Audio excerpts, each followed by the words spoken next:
Can you hear me, bro? Yeah. Hello. Oh, can you hear me, bro? Yeah. Yeah, bro, sure. Okay. Like if you could speak a little louder, it would be great. I can't hear you clearly. Okay. Can you hear me? Yeah, like a little more louder, maybe. Okay, bro. Okay. Okay. Yeah. Now it's fine. Okay. Okay. And can you see my screen? Yeah. Yes. Okay. And you can record if you want to. Okay, sure. Mhm. Okay. And bro, one more thing I Yeah. have to say. Okay. My English will be a little bit worse, so I No have to problem, manage bro. at some Yeah, point. yeah. Don't worry about that. Don't worry about that. Okay. While Yeah, you can start while it recording, comes bro. to Because typing, yeah. it will be okay for me. Okay. But when it comes to speaking, it's a little bit worse. No problem. Okay, okay. Okay. So did you start recording? Let's get started. Yes, bro. Okay. Yeah, because I won't be recording it. So if you record it, you can get it, or else you won't get a recording. Okay. Okay. Okay. Then let's get started. So you know the basic smart money stuff, right? Yeah. What order blocks are, what liquidities, imbalances, and stuff. Yeah. Yes, yes. Okay.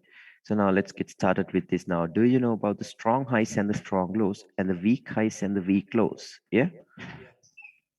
Yeah. Now, for us to consider it as strong high, price has to do this. It has to take out liquidity from a previous high and then break structure. Simple. Okay, it has to do a run on stops and then break structure. So if this happens, this high will be considered as a strong high. Okay, that high will be considered as strong high. And same thing, for it to be a strong low, price has to do this. Okay, it has to take out liquidity from a previous low and then it has to give you a breakout structure like this. Yes. Okay, so if that happens, this will be considered as a strong low. Okay, that will be considered as strong low. Now, what happens in the market is something like this. Now, for now, I'll just draw this out to you, and later let's get into charts. Okay, yeah. Now, this is what happens in the market. So let's say we had a stop hunt, a breakout structure. Price might retrace and then give you another breakout structure like this. Okay, might give you another breakout structure. So now you can see price is clearly in a downtrend, right? Creating lower highs and lower lows. So if someone wants to re-enter the market, what would they expect? A lower high and a lower low, right? This is what anyone would expect. Recording in progress. Yeah, this is what anyone would expect, right? A lower high and a lower low. So first thing, smart money traders, what would they do? They might look for a point of interest in these areas, set their limits here, stop losses above these highs, targeting lower prices, right? This is what the smart money traders would do. And even supply and demand traders, because this is what they call a rally based drop. So they might call this a supply zone and then set their limits here once again, stop losses above these highs, targeting lower prices. Okay, this is what they would do too. But then again, not only the smart money and supply and demand traders wants to enter the market here. Okay, we have trend line traders.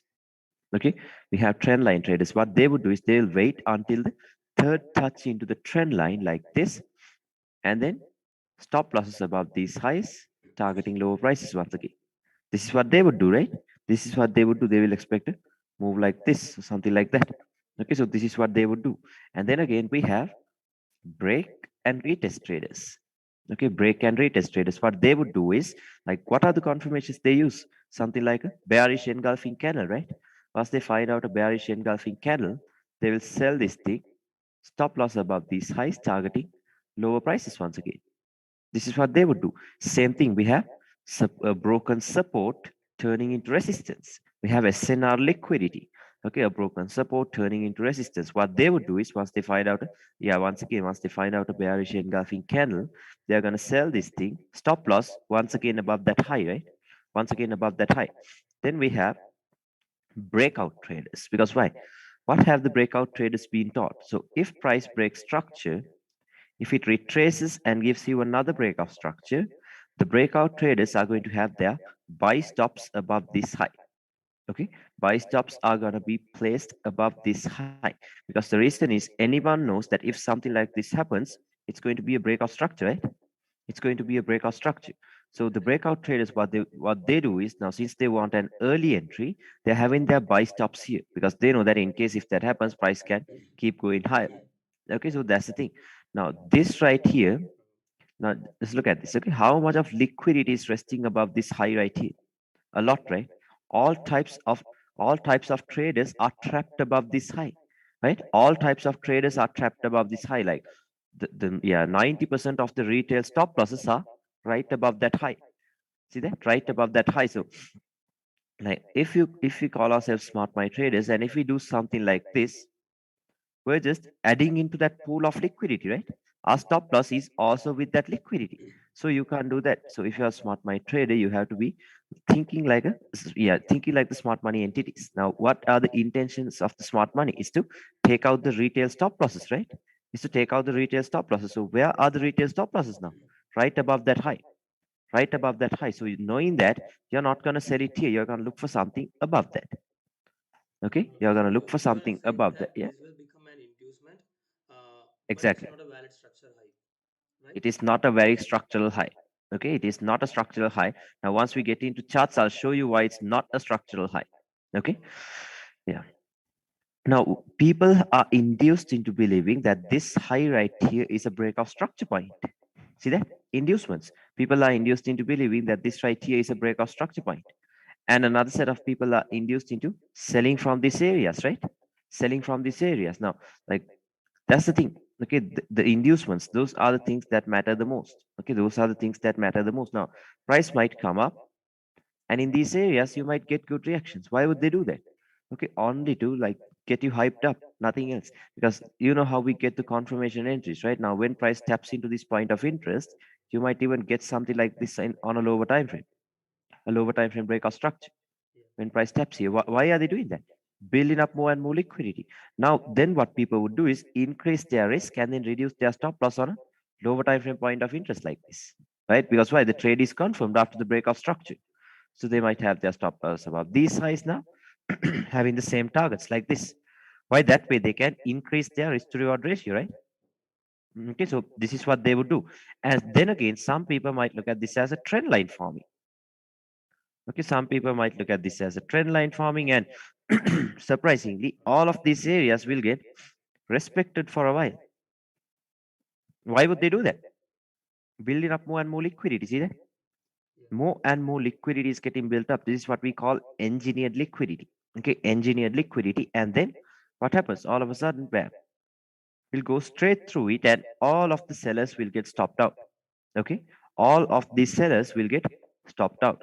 And then what we should understand is that if they want to go lower, they're going to induce buyers into the market first. Okay, they're going to induce buyers into the market first. Now look at this. Buyers are induced into the market in the form of buy stops. See that? Buy stops are activated now. Yeah. Because why are they doing that? Because only if there are buyers in the market, they will have their stop losses below a low, right? Can you understand it? Only if there are buyers in the market, the stop losses will be below a low. Now, what happened is, now when price broke above this high, buy stops are activated, and then another set of people would look at this as a breakout structure, and they will expect moves like this, right?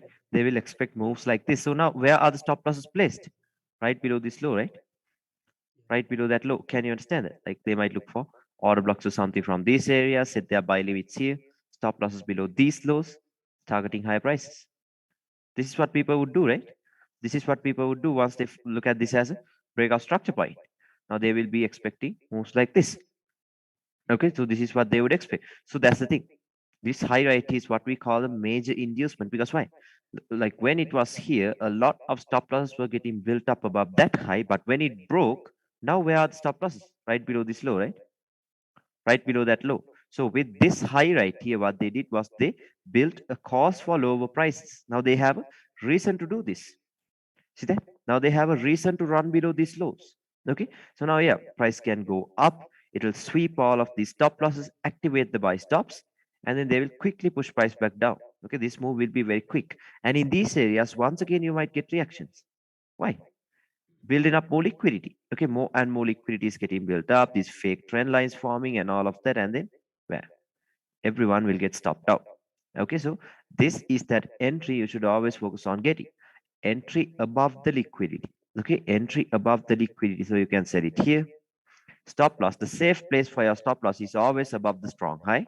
But if you do not like the risk to reward ratio, you can put it above the point of interest and then target lower prices like this.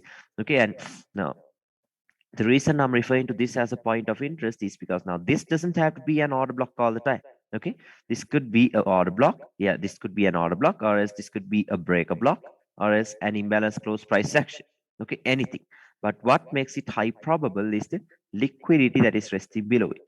Okay, that is the main thing. That is what makes it high probable. So can you understand it? Yeah. Yeah, yeah. Yeah, this is what happens in the market. Okay, builds up liquidity, takes it up. Can you please explain what is a breaker block? Because Ah, I yeah, may I'll show you. heard about it later. Okay, I'll show you. A breaker block is something like this. Now, this is the formation for a breaker block. Once again, something like this. Okay, something like this. So now this whole area would be an order block on a higher time frame, right? Last push up before the push down. See that? Yeah. Last push up before the push down. So this whole thing is an order block on a higher time frame, right? It's an order block on a higher time frame. So this push up started only to take out this liquidity, right? From this high. Okay, so there will always be a bearish candle here, the last push up before the push down. Okay, so you don't have to mark out this whole area. On a lower time frame, you can see a breaker block in this area. So I'll show you. Okay, there you can see a breaker block in these areas. Okay, so now keep in mind this is the formation of a bearish order block. I'm sorry, breaker block. Okay, this is the formation of a bearish breaker block, and you can expect moves like this, like Okay. this. Okay, yeah. Simply speaking, it's a supply becoming a demand or a demand becoming a supply. Yeah, yeah, I did not learn a lot about supply and demand, but yeah, but it's more different. Okay, the breaker shows you where the money is actually. Okay, it's not a supply or demand zone. Okay, the ICT breaker, it never fails. Okay, the proper ICT breaker will never fail. Okay, so keep that in mind. And yeah, same thing for a bullish breaker block. So the bullish breaker block will be right here. Okay, the bullish breaker block will be right here where the structure got broken. Right here is where the structure got broken, right? So this is where the breaker will lie like this, and then you can expect moves like this. Okay, you can expect moves like this now. Yeah, because it's just a higher time frame order block, but if you go to a lower time frame, it's gonna be a breaker block. Let me show you a good example. Yeah, maybe here.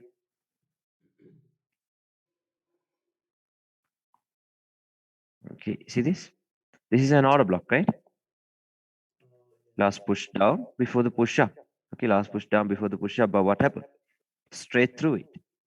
Okay, straight through it, violated. Now, what's the formation I told you? Like this, right? Yeah.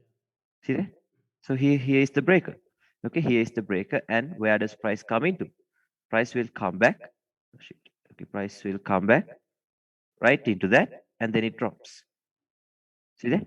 It'll come right into the breaker. Okay, so that is what we call the breaker. Now, this whole thing right here is a higher time frame order block, right? Last push up before the push down. See that? If you go to the 4 hour, that's an order block. See that? Last push up before the push down, that's an order block. But if you go to a lower time frame, you can easily refine it to the breaker block like this. Okay, simple. Can you understand that? Yeah, Yeah. that is the breaker.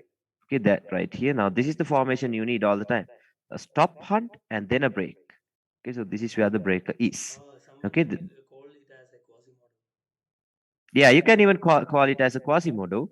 Okay, but yeah, now in Quasimodos, now this is the level they're expecting for price to return, right? Yes. Okay, something like this. But yeah, we're not expecting that. We're gonna expect the breaker. Okay, so yeah, now these Quasimodo, these QMLs, these imbalances, hidden bases, and all of that, if they line up in the same place, it's gonna be very high problem. Okay, like very, very high problem if all of them line up in the same place. Okay, but yeah, that's a bullish breaker. I'm sorry, a bearish breaker. And let me show you maybe a bullish breaker. Oh yeah, here.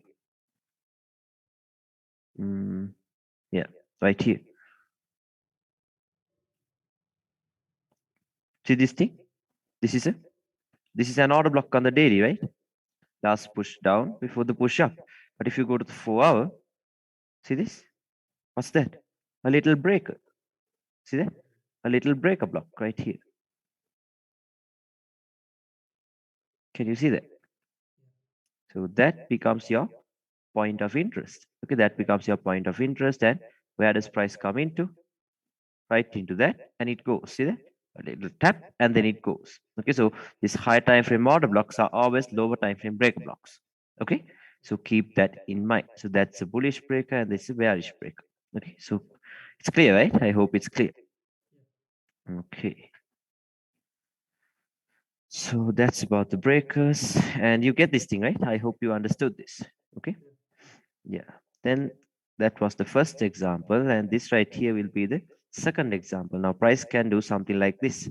So in that first example, I told you do not look for anything around here, but look for something above that, right? That's what I told you. That's what I told you. But then again, like why did I tell you that? Because a high probable point of interest will have liquidity resting below it. Okay, so now this is the point of interest that has liquidity resting below it, right? Not this, not this. Okay, this is the one that has liquidity resting below it. Okay, so what if on their way up they're doing something like this?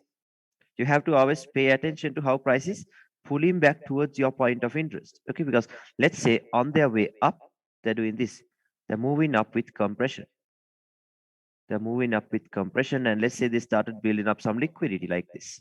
Okay, right below this point of interest. Now what are we gonna do? Okay, I told you a high probable point of interest will have liquidity resting below it. Right now we do have liquidity resting. See that? Equal highs resting below this point of interest. Okay, so now this will become a high probable point of interest too, right? See that? Now this will also become a high probable point of interest. Now price can do one of these two things. Okay, they can do something like this. They can come up, sweep this liquidity into this point of interest, and then drop. Okay, that can happen. That can happen. Why? Only because of this liquidity. Okay, only because of this liquidity. Or else they can do something like this. They can go up, give you a false reaction, then even build up more liquidity like this. Okay, they can build up more liquidity and then do this. See that? They can then do this. So this also can happen. So personally, what I would do is I will take this self assured. I will take this self assured, because what if you ignored this liquidity and you were waiting for this to get taken out and this to play out? But what if price comes here, sweeps this liquidity and then drops? You're missing out a good move, right? You're then missing out a good move. Okay, so personally, what I would do is I will take this self assured, because no one out there, okay, no one can guarantee you that price is going to play out of this order block or is this or something out here. No, no one can tell you that. All you can do is see where the liquidity is getting built up and look for the point of interest right above that. Okay, that is what we're going to do. So I will be willing to risk my money here, because like price can drop from here too because of this liquidity. Okay, so what I would do is I will sell it here, and as soon as it starts to give me a reaction, I'll move it to break even. Because why? It was anyway a high risk setup, right? It was a high risk setup because a lot of liquidity was resting above this too. So I'll just quickly move it to break even, because like this is what I would do. I'll move it to break even and I'll monitor price action in these areas. Okay, I'm gonna monitor price action in these areas and see if price is gonna break this counter trend. See that? See, look at this counter trend. Okay, I'll see if price is gonna break this counter trend. So if they break that counter trend, then we can expect moves like this, right? Then we can expect moves like this. But if it fails to break below this counter trend, like if it comes here and does something like this, then I know that price is gonna go up. Something like this can happen. Can you understand it? Okay, so you have to always, yeah, pay attention to how price is pulling back. Okay, and you have to be willing to take a risk in these types of scenarios. Okay, so this will be the second example. Can you understand that? Yeah. Okay. So we always Okay. look for liquidity below a POI, Exactly. Yeah, that is how we want to if see. there is no Okay. liquidity, we are looking for the counter trend action with Yeah. help of a new liquidity, right? Yeah. Now, if there is no liquidity, simply you're gonna wait until this gets taken out.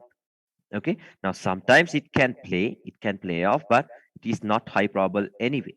Okay, because remember, these It's a clear defensive order move. blocks are also, yeah, these clear order blocks are also sometimes, okay, now something like a smart money trap. Okay, something like a smart money trap, because smart money concepts are not something new, right? all of the retail traders are using smart money concepts now. Now, like order blocks are more famous than a trend line. Okay, so everyone will be looking to, yeah, everyone will be looking to enter from order blocks. So what if all of the order blocks play out? Then everyone will make money, right? So then how would the institutions make money? That's the thing. Okay, so that's the reason why they give you these fake order blocks all over the place. Okay, so you have to know which ones are high probable. So for that, you have to know where the liquidity is. Okay, you have to know where the liquidity is. Can you understand it? Yeah. Yeah. Okay, so this right here is the second example. And same thing, like, let me know if you have any doubts. Okay. Yeah. And this is a bullish market. Price can do something like this. So let's say we had a stop hunt. We had a break of structure and another break of structure here. So now you can see prices in an uptrend, right? Creating higher highs and higher lows. Okay, higher highs and higher lows. So now, what would anyone expect if they want to re-enter the market? A higher low and a higher high, right? This is what anyone would expect. Okay, this is what anyone would expect. So smart money traders, what would they do? They might look for a point of interest from these areas. Okay, then set their buy limits here, stop losses below these lows, targeting higher prices, right? This is what the smart money traders would do. Okay, this is what smart money traders would do. And same thing, supply and demand traders, what would they do? They might call this a drop-based rally, might mark this as their demand zone, and then set their buy limits here, stop loss below this low, targeting high prices, right? Once again, that is what they would do too. And same thing, now we're just entering off a break of an order block. Okay, but what are the other retail traders doing? They are entering the market here too. Okay, see, some people might look at this as a trend line, and they might wait for the third touch into the trend line, stop loss below that low, targeting high prices, right? People will wait for moves like this to play out. Okay, this is what they would expect. So once again, stop losses are below this low. And then we have a broken resistance turning into support. Okay, so what they would do is once they find out a bullish engulfing candle, they'll buy it, stop loss below this low, once again targeting high prices. Okay, this is what they would do. And same thing, we have break and retest traders. Okay, break and retest. So same thing. Once they get their confirmation, they'll buy this with their stop loss again below that low. Okay, and then we have breakout traders, because why? If price breaks structure, if it retraces and gives you another breakout structure, the breakout traders are going to have their sell stops below this low. See that? Sell stops are gonna be below this low. Okay, so now look at this. How much of liquidity is resting below that low? A lot, right? So much of liquidity is resting below that low. So we cannot look for POIs from these areas. See that you can't look for a point of interest from these areas, because why? We know that this will get taken out because there is a lot of liquidity resting below it. Okay, and it was not a high probable point of interest, right? It was not a high probable point of interest. Like this, if you take it this way, this is not a high probable point of interest, because why? There is no liquidity resting above that. Okay, there is no liquidity resting above that. Okay, so what we are going to do is we're going to look for something below it, like this. Okay, we're going to look for something below it, and then let's wait until it gets taken out. So price might come back down, give you good reactions. Why? Only to like get you hyped up, and then might build up even more liquidity like this. So everyone will start buying this thing, fake trend lines forming and all of that. Then all of a sudden comes the right move like this. What are they doing? They're taking out all of the buyers, and then sellers will get induced into the market in the form of sell stops. And then another set of people would have looked at this as a breakout structure, and they will expect moves like this. Okay, so then the stop losses, like they would look for order blocks from these areas, set their limits here. Stop losses above these highs, now targeting lower prices. So we know that liquidity is what drives the market, right? Liquidity is what drives the market. So what did they do? They built liquidity above this high. So now they can do this. They have a reason to go above these highs. See that? They have a reason to go above those highs. So that is what they did. They built up some liquidity. Okay, so this is that entry we're always gonna get.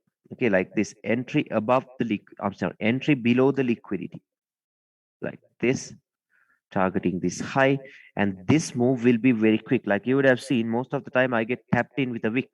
Okay, it just taps my entry with a wick and it goes. Okay, so that's the thing. For that, you have to know where the liquidity is. Okay, that is when you can get in with a wick. Okay, because we're getting in with the manipulation. Okay, and then price will quickly go up, and in these areas you might get reactions once again like this. Okay, why? People would have wanted to sell from this area, so they will get all hyped up, and then bam. So everyone will get stopped out. So see, smart money traders, what happened to them? Wanted to buy here, stopped out. Wanted to sell here, stopped out. So then they'll be like, order blocks doesn't work anymore. No, order blocks, they do work, but you have to know where the liquidity is. Okay, that's the main thing. Can you understand that? Yeah. Yeah. Okay. Yeah, I hope this is clear. And let me show you a good example of this thing. So, Yeah, how do very you clear. enter Yeah. in these kinds of areas? Will you I'm place your sorry. entry directly, or will you wait for a certain kind of confirmation types? No, like most of the time, if my zone is too big, okay, like something like this, then I will wait for a confirmation. Because why? It's too big, right? I will not place my stop loss here anyway. Yeah. Okay, so if the zone is too big, I'll wait for a confirmation. Okay, like something like this on a lower time frame. Okay. Okay, So something it's like like this a on a, change of character, yeah, break of structure, like that. yeah, yeah, a breakout structure. Let's call it a breakout structure. Okay, this Break change of of any character and character. those stuff. Yes, those stuff, just to complicate people. Okay, only to Just like a fancy fancy names, name made only by to get Phantom. people. Yeah, phantom growths. Okay, only to get people into their stuff. Change of character bullshit. Okay, so this is it. Okay, simply wait for a QM to form, a bullish QM to form. That's it. Okay, a bullish QM and inducement by below that pair. That's it. This is the only confirmation you need. Okay, that's the only confirmation you need inside of your point of interest. Okay, so yeah, let me show you a nice example. Yeah, let's say we were here. So now, what can we see as soon as we open the charts as smart money traders? We can see these maybe order blocks. Yeah, you can see order blocks, or as we can see imbalances. Okay, or else we can see these liquidity getting built up and all of that stuff, right? This is what we can see. But what can the retail traders see? By retail, I mean the ones that are using retail concepts. What can they see? As soon as they open the charts, they'll be like, oh, that's a trend line for me. See that? That's a nice trend line. Okay, that's a nice trend line. So what would they do? Okay, what would they do now? Imagine how many people would have wanted to buy it when price tapped into this trend line. Just think of it. Okay, and what would they do? Like, see, every single time price came into that line, rejected, came into that line, rejected without any reason. So, like, some people will be expecting for this to play out, and where will they place their stop loss? Below that low, right? Yeah. Below that low. This is what the trend line traders would do, below the previous low. Okay, so first thing we have trend line liquidity below that low. And then we have breakout traders, because why? If price breaks structure, if it retraces and gives you another breakout structure, the breakout traders are going to have their sell stops below that low. Okay, sell stops will be placed below that low. Okay, first thing we have trend line, we have breakout traders, and then we have smart money traders. See this order block? Look at that order block, because what have people been taught about order blocks? If it breaks structure, I'm sorry, if it takes out liquidity, if it has an imbalance left, and if it breaks structure, it's going to be a high probable order block, right? That is what people have been taught. So everyone will be like, all of the smart money traders are going to do this. Even I would Everyone will take do an this. entry there. Yeah. Even I have also taken an entry there. Yeah, that's the thing. Okay, so everyone would do this. Everyone would do this, and see, that's a 9 pip stop loss from the 4 hour time frame. So that's not bad, right? So everyone will be willing to do this. Okay, and then yeah, we have smart money, we have trend lines, we have breakout traders, and even supply and demand traders, right? A drop, a base, and a rally. Okay, a rally here and a base here and another rally here. Yeah. Okay, but the thing is, now look how the bullish candle started getting bigger and bigger after this move to the downside. Okay, see, with the imbalances and all of that. So supply and demand traders might call this a good demand zone, set their limits here, stop losses below that low. Now, if you go to a lower time frame, you could even see equal lows. See there? A double bottom. Okay, you can even see a double bottom. And this is most importantly, this right here was an unswept Asian session. See there? This is an unswept Asian session. Now, this is our time. Okay, now this is IST. Okay, this is when Asia starts. Now, yeah, this was on yeah, this was on September. So on November, the times were changed because of the daylight savings thing. Okay, like yeah, I think you know the session timings properly because this Asian session will be very important. Okay, Asia is pretty much the guide to an intraday trader. Okay, Asia shows you where the liquidity is. Asia shows you where the market wants to go. Okay, like do you know the importance of the Asian session? Yeah, No, no, no. I haven't. yeah. Now, okay, I'll show you. Now, always make sure you mark out the yeah. I know the timings What's of the that? sessions, but I'm not aware of the these kinds of things where Okay, I'll show lows you. and highs get manipulated, all that kinds of things. Yeah, I'll show you.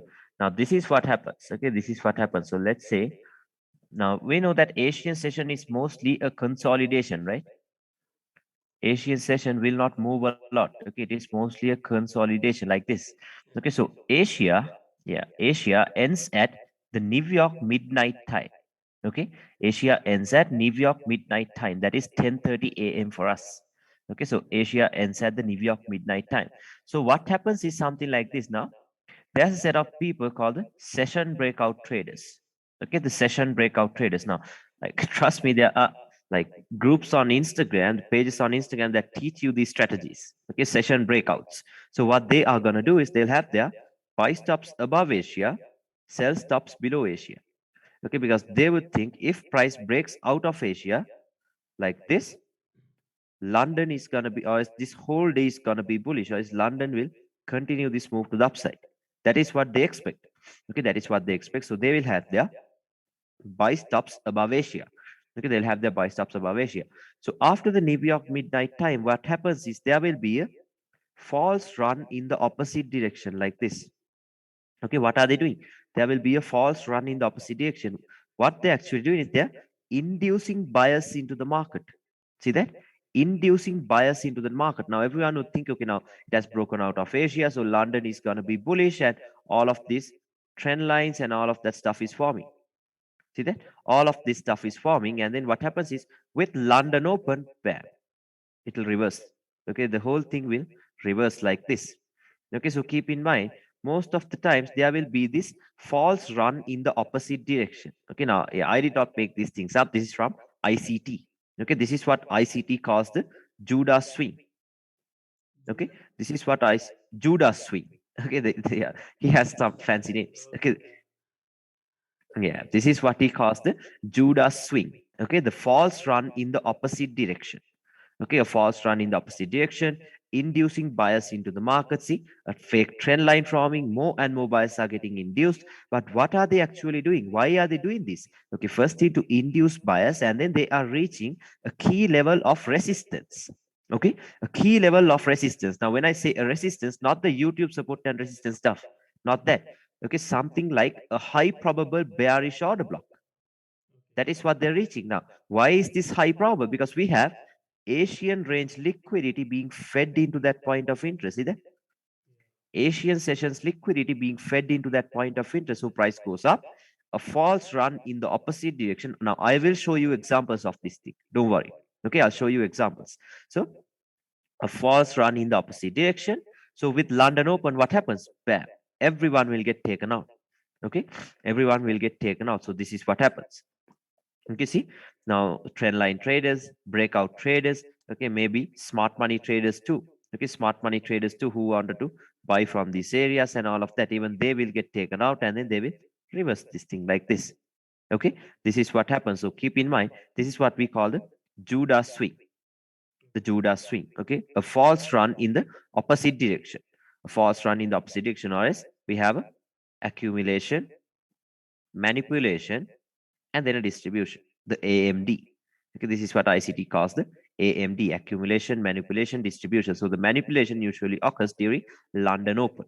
Okay, during London Open. So this is what happens on a bearish day. Now, since we're from India, like, yes, now since you're from India and I'm from Sri Lanka, so we're in the same time zone. So we can trade London and New York both.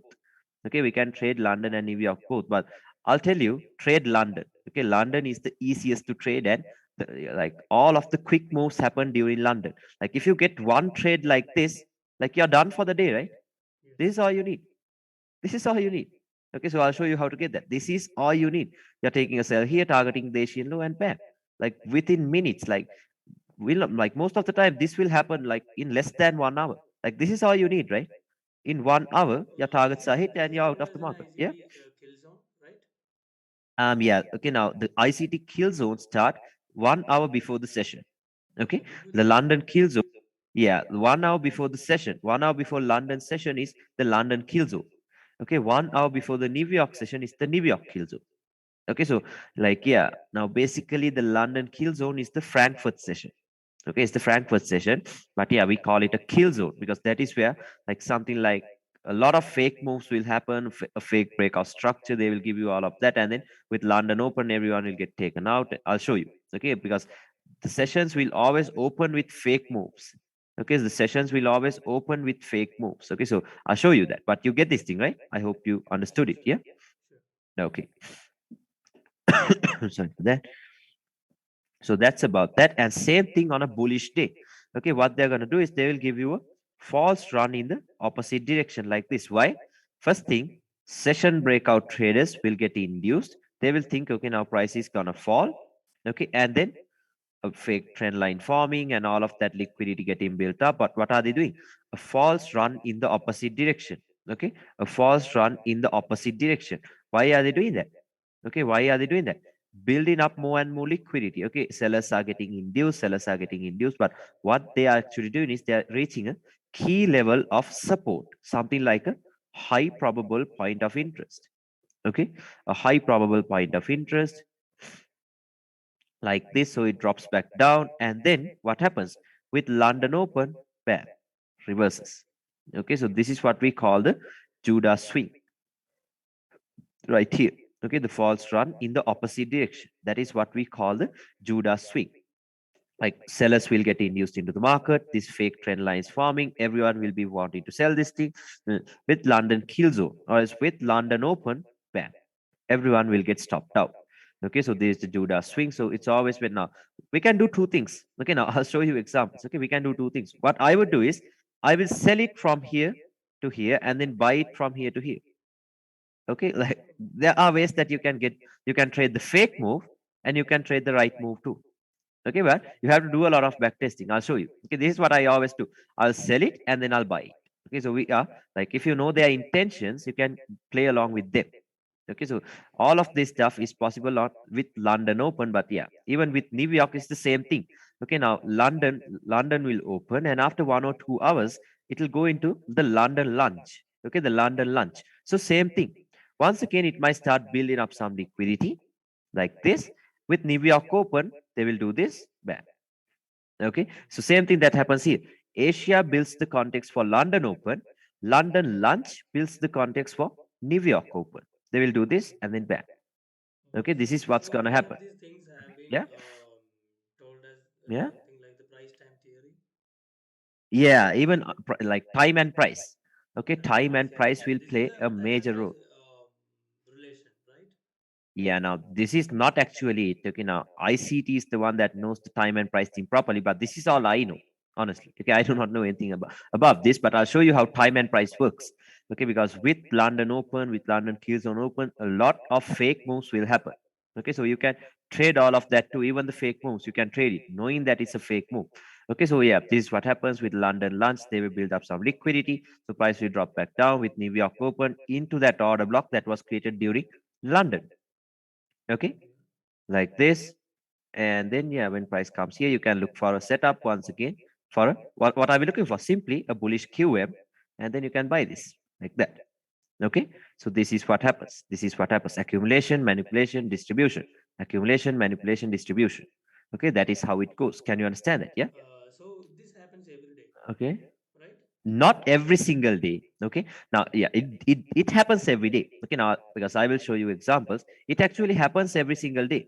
Okay, it happens every single day, but the thing is, okay, but the thing is it doesn't happen very clearly. Okay, it does not happen that clearly, but it's the same stuff that keeps on happening every single day. Okay, it's the same stuff that happens in different ways. This same stuff will happen in different ways because just think of it. If they keep on doing this every single day, then everyone will figure this out, right? Then everyone will figure this out. Okay, so it does not happen that clearly, but yeah, it's the same logic behind every single thing. Okay, so this is about the Asian session thing. And yeah, Asian highs, Asian lows, and the Asian midline. Okay, so even the Asian midline will be very powerful. Because why? Now let's say price is in a consolidation. So to break out of this consolidation, now you have seen this, right? Like sudden breaks out of a consolidation. Okay, so to break out of the consolidation, the institutions are going to use the equilibrium level of the consolidation. Can you understand that? Okay, they're going to use the equilibrium price of this consolidation to break out of it. So if there is a point of interest lining up with the equilibrium level of a consolidation, it is going to be high probable. Okay, give me a second, I'm having a cough, give me a second. Okay.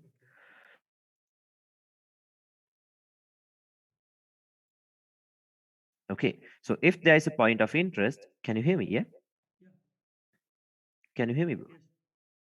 Okay, so if there is a point of interest lining up with the equilibrium level of a consolidation, it is going to be high probable. Okay, now we're not going to expect direct moves like this. No, we're going to expect liquidity to get built up and then a move like this. Okay, liquidity is the main thing. So this is only for extra confluence. Okay, so same thing. Now, Asian session is also a consolidation, right? So to break out of Asia, most of the time they are going to use the equilibrium level of the Asian session, the midline, Asian midline. That is what we call it. So if there is an order block or some some point of interest lining up with the Asian midline, that also can be used for extra confluence. Okay, confluences of events. Can you understand that? Yeah. Okay. Okay, so see, even in this example, okay, where did price come into? Now there is a very high probable setup. See that? Where did price come into? Right into the midline.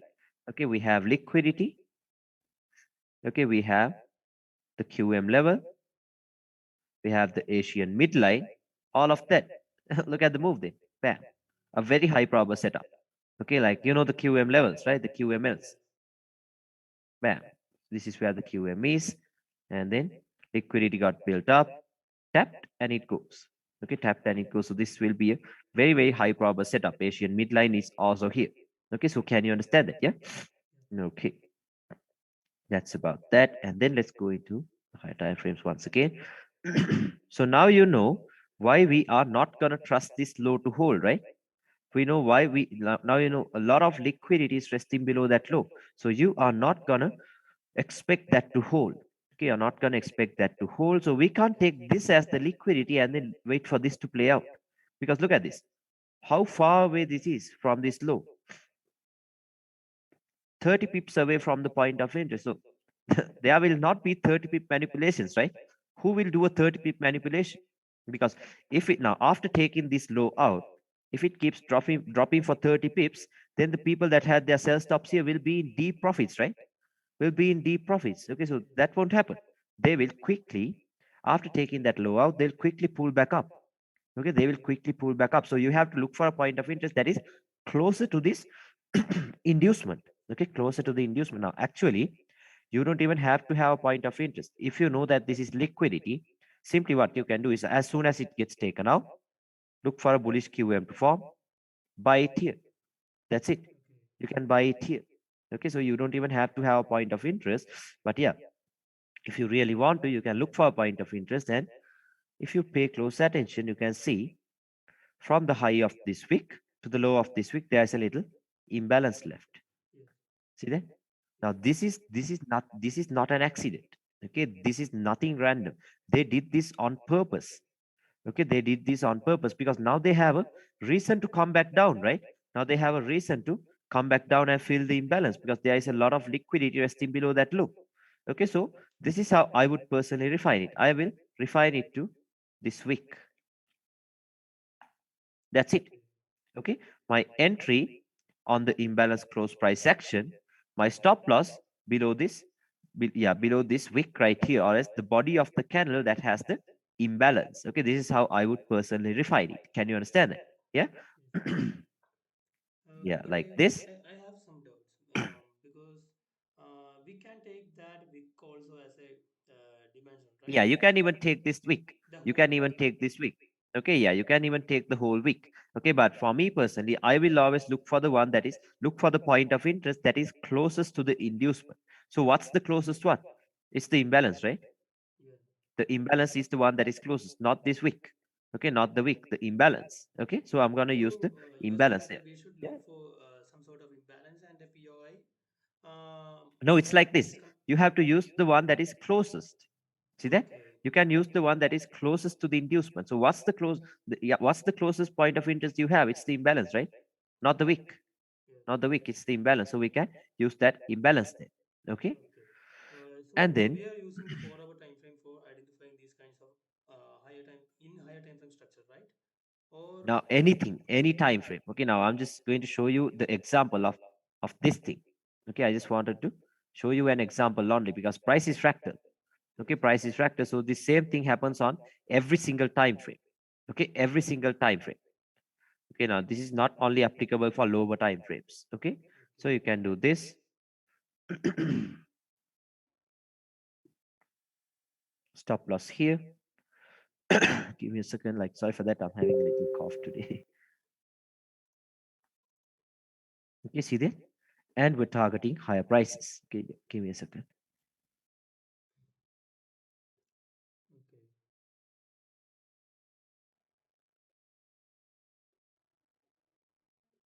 okay. Okay, can you hear me, bro? Yeah, Sorry for that, my voice is a bit off. Okay, so we're doing something like this now. When everyone else is wanting to buy from these areas like this, okay, with their stop losses all below this low, we're gonna buy below that. See that? We're gonna buy below that. Now, why would you want to go to a lower time frame? It's just 4.6 pips. See that? Why would you want to go to a lower time frame? Okay, because we use lower time frame only for refinements, right? Now, why would you want to refine this? This is a 4.6 pip stop loss. Okay, so then what happened? What happened? Right into the entry and then look at the rejection. Look at the rejection. Okay, this is that rejection you will get every single time you get the right entry. Okay, look at the rejection. Okay, like instant profits. As soon as it taps you in, you're in 40, yeah, 50 pip profits. Okay, and then where are we targeting? We're targeting this high itself. okay, Okay, we're targeting that high itself. And if you look into market structure now, what happened? Higher highs, higher lows, higher highs, higher lows, higher highs, and a fake breakout structure. See that? yes, A fake breakout structure right here.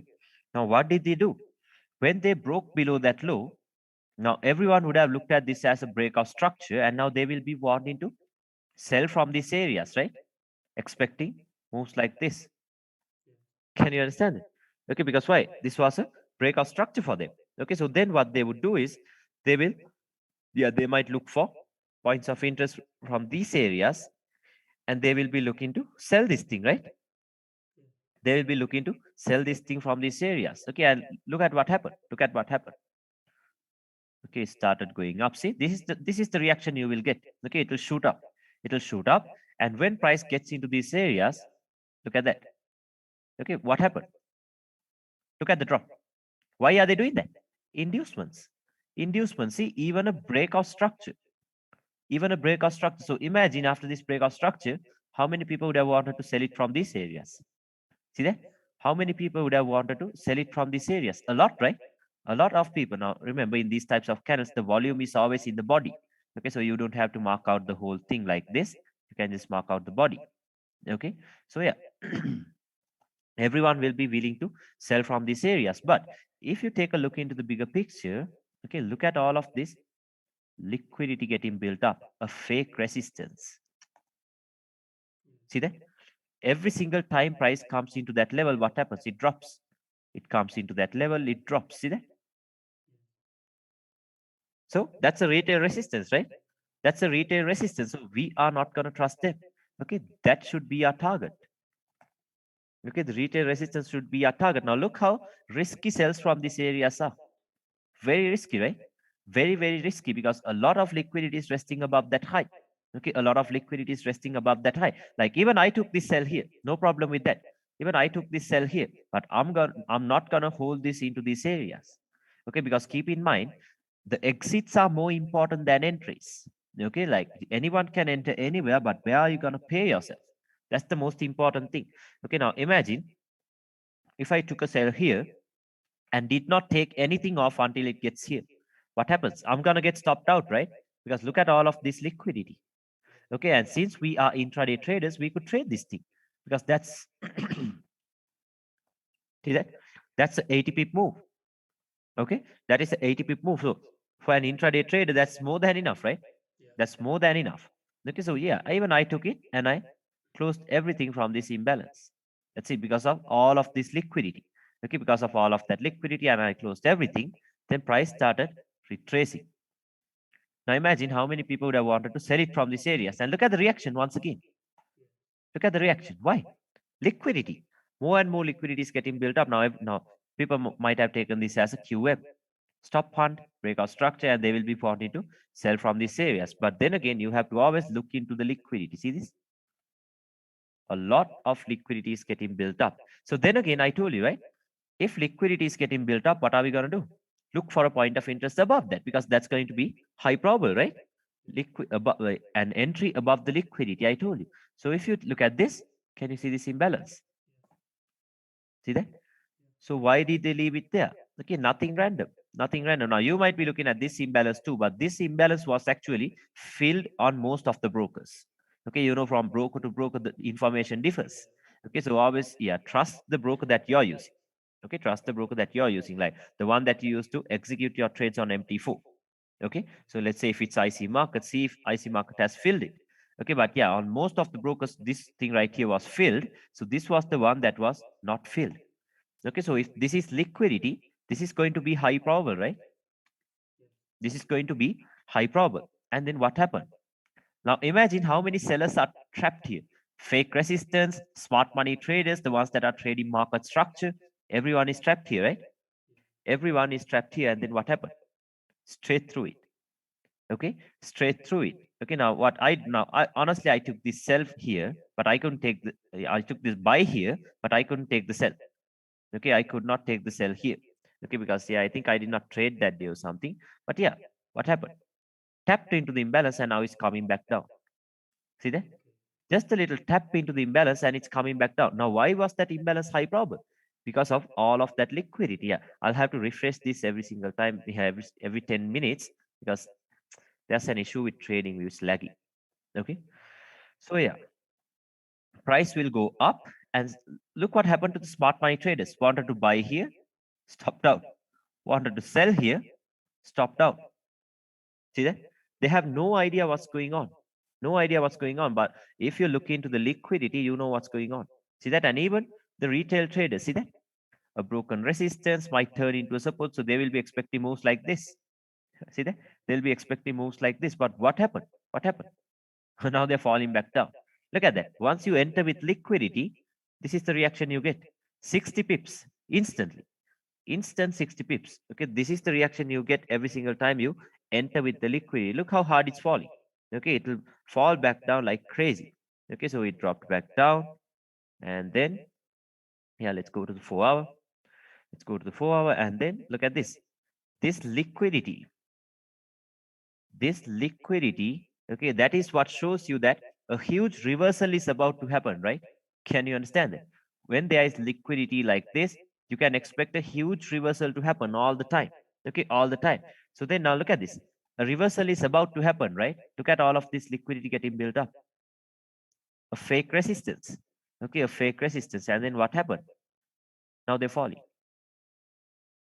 Now they're falling like crazy. That was huge. Look at that. Yeah, like if you took a sell there, you are still in profits.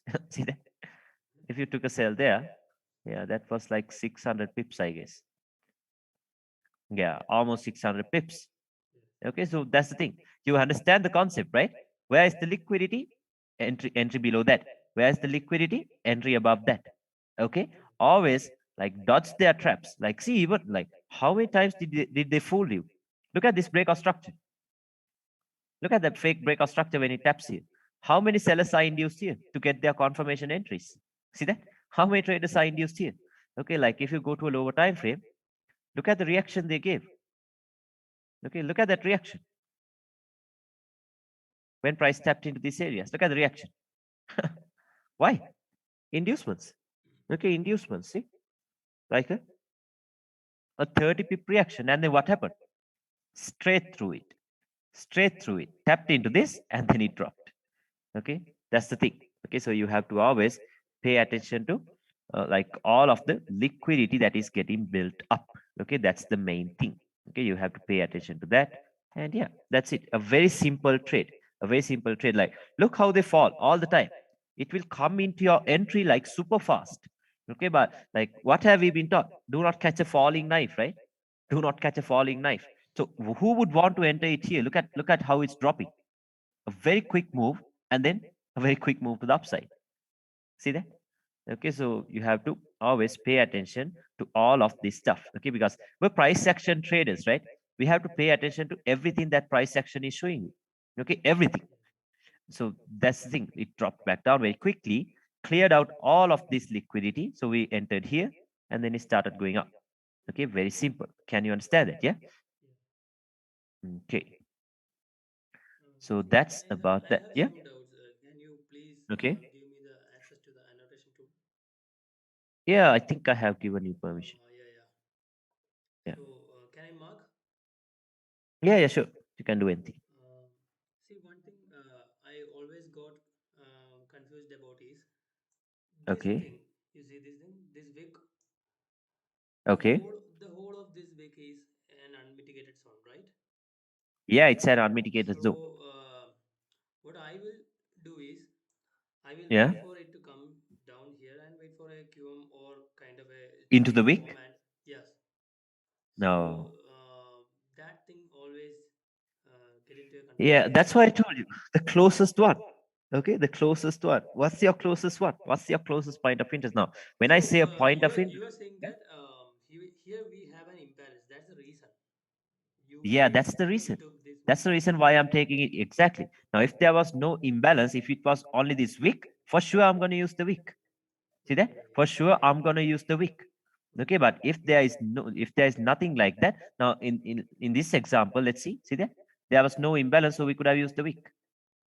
okay, See that? We could have used the wick because why? The imbalance was up here. Okay, so then you could have used the wick. But yeah, in here the situation is different. We had a little imbalance right above the liquidity. See that? Right above the liquidity. So then you can use that. Okay. okay. So yeah, that's about that. And yeah, so is it clear? Let me know. Yes. And Yeah. one more thing. Okay. Where is the dot? Yeah. Mhm. Okay. Here you took the body, candle body Which one? as the zone. Yeah. So why Yeah. did you took that as a zone? Why didn't I I mean, use this as a zone? why did you consider the body as a zone? Now it's like this, okay? Now this is an order block, right? The last push up before the push down. Okay. So in these types of candles, in these doji types of candles, the volume of this candle is in the body, not the wick. Okay, not the wick. It is in the body of the candle right here. Okay, like if you go to a lower time frame, you might see that. Yeah. Okay. See that? Now, yeah, you can't actually see it on this time frame. Okay. Yeah. Maybe on this time frame. Okay. See, the volume is always in the body. See, lining up with that level, there is another order block. So even in this candle, the volume is in the body. Okay. The volume is in the body, and you might even have a breaker block in this area. Yeah. See that? Okay. So the volume is always in the body. Okay. So keep that in mind. So you don't have to mark out that whole area. Like I'll show you another example. Yeah, right here. Okay, look at this. You don't have to use the whole thing. You don't have to use the whole thing because why? The volume is always in the body. See that? The volume will be in the body in these types of order blocks. So you can mark this area out like this. So where will price come into? See that? Right into the body. Okay, that is where that is where the volume is. Okay, the wicks mean nothing. The body is where the volume is. Okay, so keep that in mind. Keep that in mind. You can always mark out the bodies of the candle when looking at order blocks. Okay, when looking for POIs, you can always mark the bodies of the candle. Okay, can you understand it? Yeah. Yeah, sure. Okay. So that's about that. So you understood this thing, right? A picture perfect example of this thing. Yes. See that? A picture perfect example. Fake trend lines, fake order blocks, fake reactions, but where did we enter? Right here. Right here is where we entered. Okay, so this is that. And then let's get into market structure and trading ranges. Okay, because identifying your proper trading range, your current trading range will be very important. Okay, identifying your current trading range, like constantly marking out your trading range, because every single time frame will have its own trading range. Okay, now the 4 hour trading range might be bullish. Okay, Mm-hmm. but the 15-minute trading range might be bearish. Okay. Okay, and the 5-minute trading range might be bullish once again. See that? Yes. And the 1-minute trading range might be bearish. Okay, so how are we going to use all of this? So if you identify the proper trading range, you can use all of it. Okay, you can use all of the trading ranges. So I'll show you how to use all of that. But before that, give me a second. I'll just have some water and come. Okay, give me a second. Okay. Sure. Okay.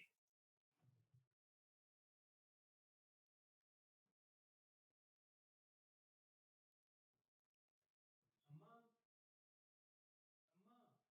నీ దగ్గరికి వదలట్లేదు నా class వింటేనే అదే వేగం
Can you hear me, bro? Yeah. No. Yeah, yes, sir. Can you hear me? Yeah. Yeah. Okay. So far everything is clear, right? Let me know, because until you get clear, I will teach this thing. Don't worry about that. Okay. So is everything clear so far? Yeah. Yes, yes, sir. Sure. Okay. Then let's get into market structure and trading ranges. Okay. Now, when we say market structure, now everyone will be like high highs and higher lows, right? Yes. But if the market moves this clearly, then everyone will be making money out of the market. Okay, so it does not move that clearly. Okay, it does not move that clearly, but let's use the same thing and I like understand why high highs and high lows are made. Like you always have to know the logic behind what's happening, right? You, that's the thing. If you know the logic, if you know the reasons behind why these things are happening, then you will know like where to enter and where not to enter. Okay, so that's the thing. So let's use this as the same example and see the reason why higher highs and higher lows are made. Okay, let's see the reason why it's made. Okay, so then let's see Order, sir. an uptrend. So let's say price is doing this, higher highs, Yeah, boy. higher lows, उन लोगों को फिर नहीं बच्चों higher highs. Okay, so let's say we are in an uptrend like this. Okay, price is creating higher highs and higher lows. Okay, higher highs and higher lows. So remember, after every single break of structure, a new trading range will be created. Okay, so we have this break right here, and we have another break right here. Okay, this was actually a minor break. Let's delete that. And we have another break right here. Okay, we have another break right here. So let me move it here. Okay, so after every single break of structure, a new trading range will be created. Okay, a new trading range will be created after every single break of structure. So everything that I show you here is applicable on any time frame. Okay, it is not just limited to higher time frames. This is applicable on any time frame. So that's the thing. Like if you do not want to do this whole top down analysis and stuff, you can just play based off a lower time frame trading range. Okay, you don't have to spend hours and hours on a chart. Okay, you can just do a little analysis and play with the lower time frame trading range, but keep in mind it's always risky if you do not know the higher time frame trading range. It's always risky. Okay, but yeah, now let me show you this. So we had this low, from this low to this high, and from this low to this high. So your current trading range is from here to here. Okay, so what do you do when you get a new trading range? You have to look for discount and premium prices like this. Okay, because it's like a normal market. It's like a normal market. Now, if you want to buy a product, what would you do? You will wait for the price of that product to decrease, right? You're going to wait for the price of that product to decrease, or else until it gets into a cheaper price. So same thing here. Okay, same thing in this market. You have to wait until prices get cheaper. Okay, you have to wait until it drops into a cheaper price, or as a discounted price. Okay, now when I say a discounted price, it doesn't have to necessarily drop down into the 61.8 or into the 70.5 or into the 78.6. No, no Fibonacci retracements are required. If it just taps the equilibrium, that will be enough. Okay, so like no Fibonacci retracements are required. So a high probable bullish point of interest will always come from the equilibrium, or else anything below that.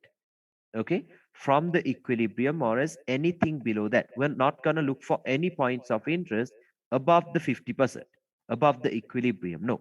Okay, we're not going to look for anything out here. Now for sure they can move this, for sure that can happen. Okay, like they can do that for sure. Okay, because why? They do whatever they want to do. Okay, but we are not trading this, because why? It's not a high probable setup. Simple. Because it is not about trading every single move in the market, right? It's about trading the high probable setups, the setups where you can easily risk your money on. Okay, but these are very risky setups, right? Because what if they do something like this and quickly if it drops back down, you're taking a loss. You're taking a loss, right? So we have to always wait until it comes into the equilibrium, or else anything below that. Anything. Okay, so that's about that. So let's say we have the discount and premium prices marked and price is dropping back down. Okay. Now, what's the second reason they are dropping back down? It is to take out the internal range liquidity. Okay. The liquidity that is resting inside of this trading range. Okay. The liquidity that is resting inside of this trading range. Now, what is the liquidity? Now, first thing we can see on this same time frame itself, you can see swing lows forming, right? Like, do you know the three candle formation for a swing low and a swing high? Yeah, the three candle formation. No, let me show you. Okay, for it to be considered as a swing low, okay, for it to be considered as a swing low, it like always take three candles, choose three candles. Okay, now like this is all you need to see: a higher low to the left, a higher low to the right. The middle candle becomes your swing low. Okay, the middle candle becomes your swing low like this. Okay, all you have to see is a higher low to the left, a higher low to the right, and the middle candle is your swing low.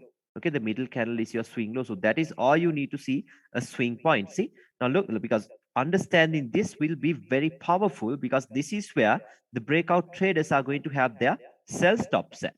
Okay, so look at this: swing low, swing low, swing low. All of these are swing points. So look at all of the liquidity in the market. In this little bit of price section, look at all of that liquidity. See that? All of these will be considered as swing lows. See? All of them. All of them are swing lows. See, even this. Why? Higher low to the left, higher low to the right, swing low. High low to the left, high low to the right, swing low. High low to the right, high low to the left, swing low. Okay, so this is where liquidity is getting built up. See that? Can you understand that? Yeah? All of that liquidity. Okay, so that is a swing low, and same thing for a swing high. Okay, it has to have a lower high to the left, lower high to the right. The highest candle becomes your swing high. Okay, that becomes your swing high. See, this is a swing high. So same thing, a lower high to the left, lower high to the right, swing high. Okay, that becomes your swing high. Even this little candle here. Why? A lower high to the left, lower high to the right, swing high. Okay, swing high. See, all of these are the areas that has buy stops above it. See that? Buy stops. Look at all of the liquidity in the market. That is why it moves this aggressively. Look at all of this liquidity.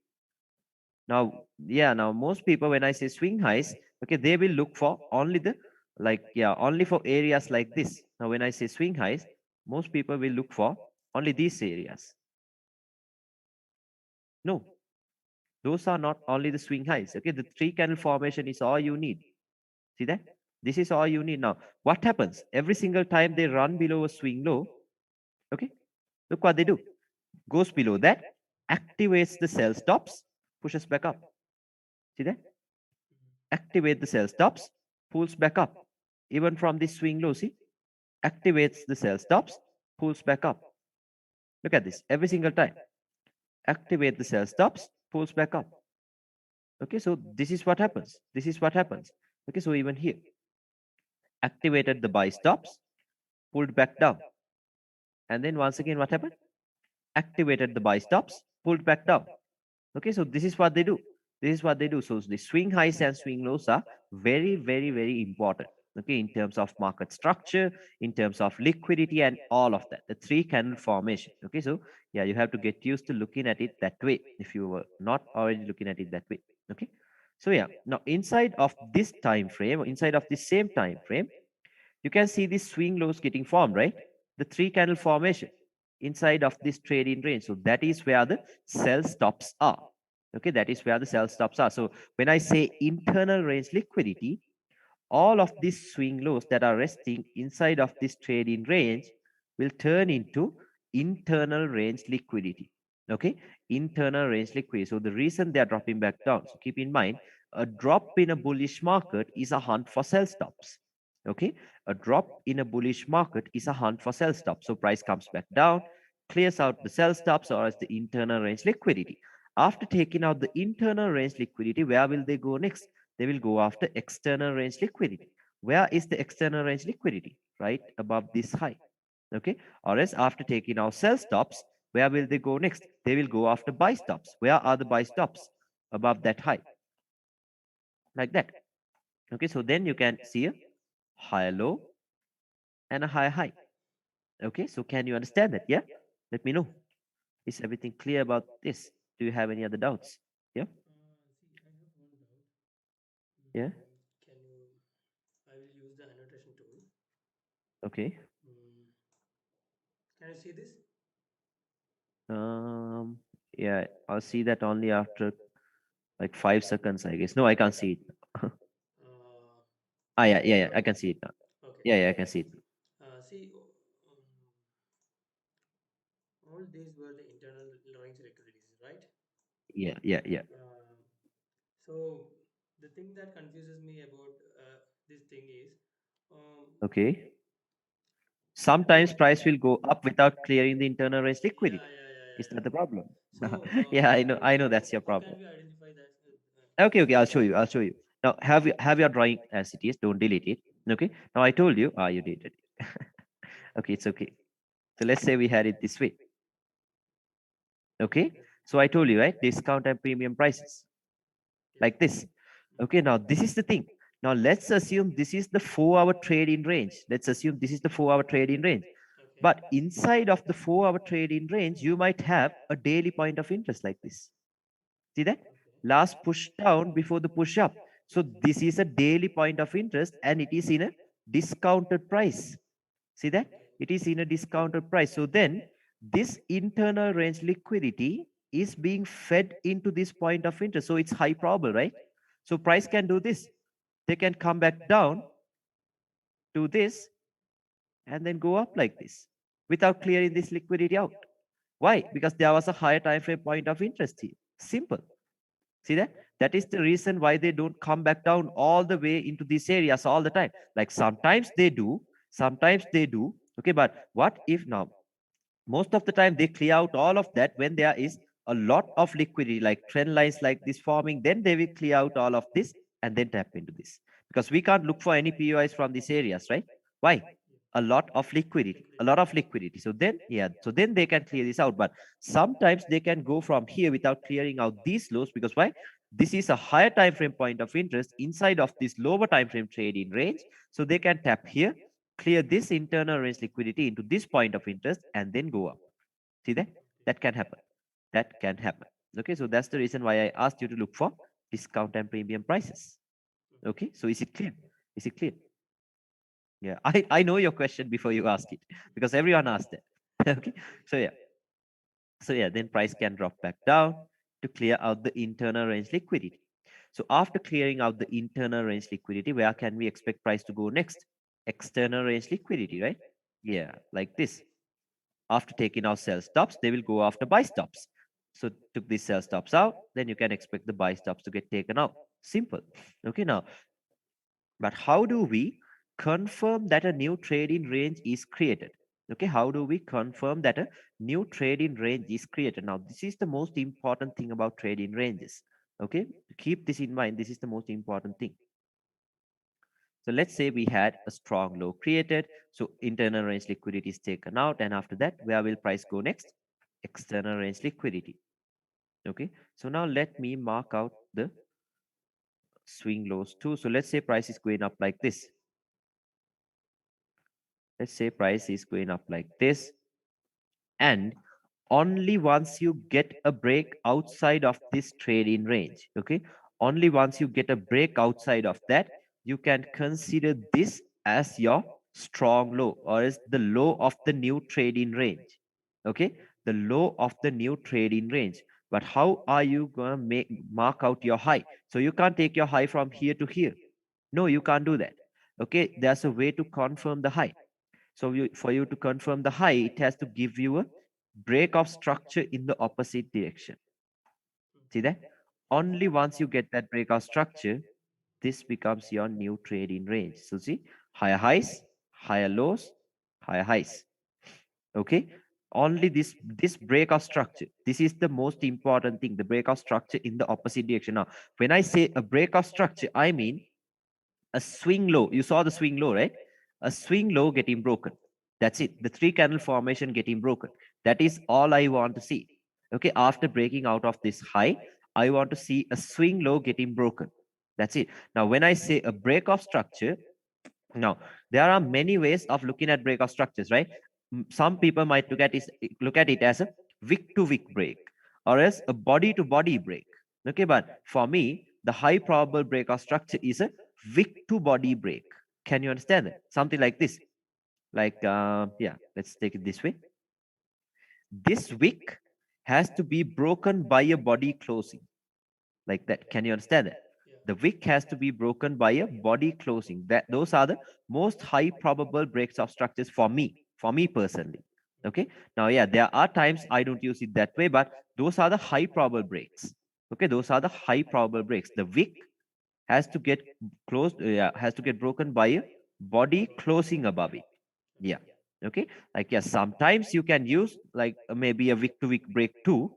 Okay, maybe a wick to wick break too, but yeah, it depends. It depends on the situation. Okay, but yeah, with enough back testing, you will know what to use. Okay, something that is high probable for you. Okay, that is personal preference actually. You can see like some people use body to body, some people use wick to wick, some people use body to wick or is wick to body, like all of that stuff. Okay, but yeah, for me, this is what I'm gonna use. And yeah, okay, this is what you want to see. Like simply, okay, in simple words, you want to see a bullish QM and then a bearish QM. That's it. That is what confirms your trading range. So, That's it. if you're viewing this Yeah. structure in a 4-hour time frame, so Okay. to consider it as a strong high, sorry, um, Weak high. a Yeah, that is a weak weak high. high, Okay. A we need to strong go low will for, always create a weak high. okay, Yeah. we need to go for the lower time frame, like 1 hour, Yeah. Now before it's we. better. Now, yeah, even the 1 hour is okay, but it's always high probable if you get a swing low broken on that same time frame. Now you know about the swing lows, right? Yeah, the 4 hour time frames swing low getting broken. Okay, Then what I it mean is is, even more sometimes we high can't probable. see any swing in the 4-hour time frame. So, Yeah, at sometimes you that. can't. So then you can use a 1 hour at least. Okay, okay. Okay. Then you can use a 1 hour at least. Now, let me show you a nice example. So let's say we were right here. Mhm. Let's say we were right here. Now look at this little bit of price action. Okay, now if you look at market structure this way, this is going to be very, very high probable. What's this? A stop hunt. Okay. A stop hunt and a break of structure, right? A break of structure. Stop hunt, break of structure. If it gives you a stop hunt and a break of structure, this becomes a strong low, right? Mm-hmm. Yes. This becomes a strong low. How do we know this strong low has created a weak high? I told you, you have to get a break of an intermediate term swing low. Look at this, three candle formation, three candle formation, and a three candle formation. So now they have created a higher high, and here we have the break. Okay. See that? So here is our trading range Mm-hmm. from here to here. Okay, a bullish QM is here, and a bearish QM is here. Okay. See that? A bearish QM is here. So why is price dropping back down into a discounted price? What's the other reason? To take out the internal range liquidity. What's the internal range liquidity? The swing lows that is resting inside of the trading range, right? That is the internal range liquidity. So what happened? Came back down, cleared the internal range liquidity. So when price clears that out, where are we expecting price to go next? External range. Internal range See liquidity. that? Yeah. Yeah, external range. What happened? Right into the targets. Okay. See that? That's how we take a range high and a range low, like this. Okay, Okay. this becomes your trading range. Can you understand that? Yeah. This break, yeah, this break is the most high probable break, because now as soon as price goes above this, if you go to something like a 5 minute, for sure you can see breaks here. You can see that. For sure you can see breaks here. But what was your current trading range when price was right here? When price was right here, your current trading range was from here to here, right? Yes. Can you understand that? Yeah. On a lower time On a frame, lower time your frame. Yeah. trading range, yeah, is from here to here. So what if they decide to respect that and go back up? So if you take a sell here, you will get stopped out, right? Yes. That's the thing. That's why I told you on the same time frame. Only once you get this, you can confirm the trading range. Okay? Is it clear now? Yeah. Yes. Okay, so let me delete this. So yeah, something like this is what you want to see. A swing low getting broken. Okay, a swing low getting broken. That is what confirms the trading range. Now let's say like this cannot be taken as a break of structure. Why? Never created a higher high. Then Never it created is a only higher on a high. lower time frame. Okay. Yeah. Yeah, might be an inducement on a lower time frame. You can buy it from here. Yeah. Okay, no problem with that. Like this, like because what's a QM? A QM is something like this. A bearish QM is a higher highs, higher lows, higher highs, and a lower low, right? Yeah. Yes. That is a bearish QM. So this is not a higher high, right? This is a lower high. It has to create a higher high and then break. Okay. Then this is your trading range. Okay, Okay. it makes sense, right? I Yeah. hope it's clear. Yeah. Now, look, the thing is now the most common mistake people do is they will take this as the low, and as soon as price breaks out of this high, they will take this as the low, high of the trading range and draw their discount and premium from here, Yeah. and then expect that then price will do something like this and it will go like this. Even I Then they was will be also. like, oh, this went from a, yeah. Yeah. Even I was also doing like this only. Yeah, that's the thing. Then you will not get the proper discount and premium prices. Then everyone will be like, oh, it went from a premium price. But no, it did not. It went from a discounted price of this trading range. See that? Price is fractal. Price is fractal. So what you can do is until the higher time frame external range liquidity is taken out, buy it from these areas. You can stack up entries using the lower time frame trading ranges. See, you had a break here. From here to here is the trading range. You could have bought it here. Then you had a break here. From here to here is the trading range. You could have bought it here. See that? So you had a break here. I told you after every single break of structure, a new trading range is made. So you had a break here. From here to here is the trading range. You could have bought it here. Yeah. You had a break here, here to here, bought it here, bought it here. See that? Yeah. That's the thing. Okay, you could just stack up entries using the lower time frame trading ranges. Okay, so is it clear? Yeah. Yeah. It is. Okay. Then let's say something like this is happening. Let's say price is moving back up and you had a bearish QM formed here before a new higher high is made. Okay, now this is when things get interesting. Okay, now what is your current trade in range? Okay, that's the thing. If you know your proper trade in range, okay, that is what's gonna give you the proper bias. Okay, now what is your major breakout structure? It's here, right? And that breakout structure is still bullish. So this little breakout structure cannot say that GU is gonna be bearish. No, because your higher time frame breakout structure is still a bullish one. Okay, it's still a bullish one. So look at this. The higher low is supposed to create a higher high, right? Yes. The higher low is supposed to create a higher high. So if this is the higher low, it has to create a higher high, right? Yes. It has to create a higher high. But what happened? Failed. Okay, this breakout structure is the indication that this low has failed to create a higher high. The low has failed. It's a failure swing. So our current trading is still from here to here. Okay, from here to here, not from here to here or from here to here. It is from here to here. See that? So Mm-hmm. this low has failed to create a higher high. So if it fails to create a higher high, this becomes a weak low. Okay. See that? Yeah. Then it becomes a weak low. Now you cannot expect confirmation entries from these areas. Why? It is a weak low. It is a weak low. So you can't buy from a weak low. You're going to take this as the liquidity or as the inducement now, and you're going to look for something below that. See Okay. that? This is the reason why people get stopped out. They will look for confirmation entries from these areas like this, and then price will stop you out on the confirmation entry itself. Oh. Price will do this. See that? You would have seen this happen. Okay, so that's the Many reason. times. That's the reason. Okay, so basically you're trying to buy from a weak high. So you'll get stopped out. No wonder why you're getting stopped out. Okay, now if it's a weak, I'm sorry, it's a weak low, not a weak high. Okay, yeah. So if it's a weak low, it's obviously getting taken out, right? It's weak. It's weak. Okay, now why is this liquidity once again? Not only because it failed to create a higher high. Okay, if you look at this, it's a trend line. Mm-hmm. Okay, it's a trend line. And this might be, yeah, let's mark that out as liquidity, and this might be a broken resistance turning into support. Okay. See that? So that This might might become even an be, SNR liquidity. yeah, this is internal. Okay, internal, still inside of this trading range. Okay, yeah, same thing. And see, from here to here, this might even be a Fibonacci retracement, like the 78.6. You know how famous these levels are, right? Golden ratio, 61.8. So everyone will be buying from these areas. And you know the classic smart money setup, right? A stop hunt, breakout structure, RTO, the return to origin. Yes. You know that setup, right? Yeah, yeah. Stop hunt, breakout structure, RTO. So this might even be that. See this? A stop hunt, breakout structure, RTO. People might think this is their return to origin, and then everyone will start chasing this move because no one wants to like miss out on a good move, right?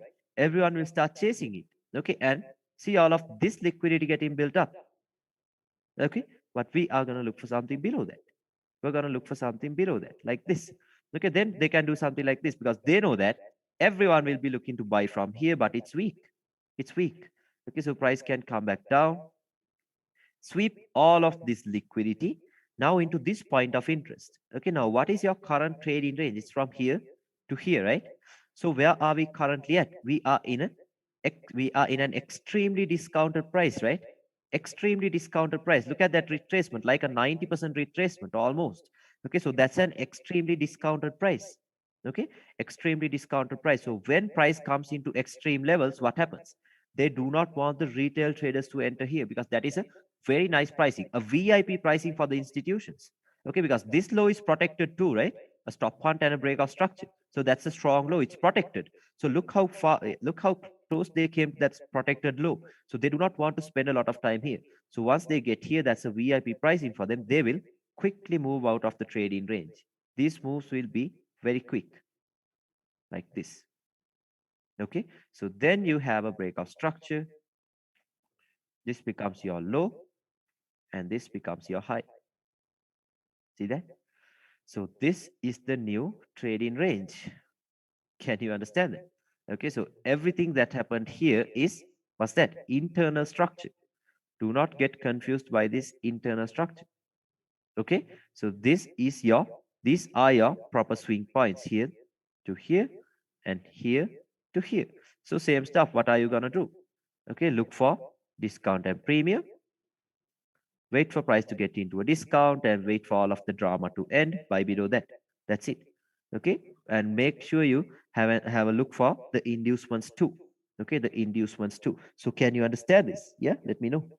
Yeah. I hope it's clear. Okay, so this is a bullish market, and then same thing in a bearish market. Now let's go to a bearish market. Okay, now price is in a downtrend. Okay, now the price is in a downtrend. So what are we gonna do? After every single break of structure, a new trading range will be created. So what is your current trading range from here to here?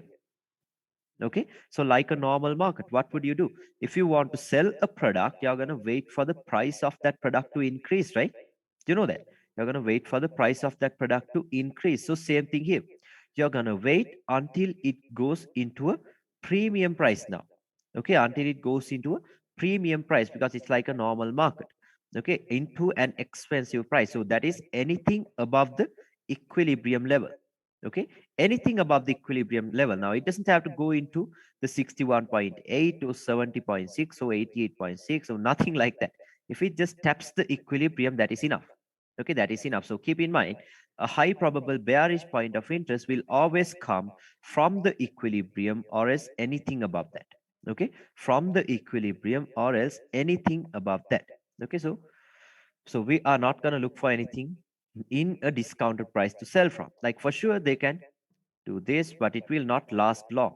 Okay, so you can take your intraday trades from these areas, no problem with that, but you can't hold it to these lows because you cannot swing a sell from a premium, from a discounted price. Okay, it has to always come from a premium price. Okay, so yeah, keep that in mind. And yeah, discount and premium and all of that stuff. So price can go up like this. Now, But what's the most of other the time, reason? but most of the times when I see in lower time frames and also in Okay. higher time frames, most of the time price will not coming to those premium levels. Okay, maybe you haven't marked it right because I'll show you. Because it always comes at least into the equilibrium. Okay, at least into the equilibrium it will come. Okay, so I'll show you. I'll show you. Yeah, sometimes they can always do what they ever want to do.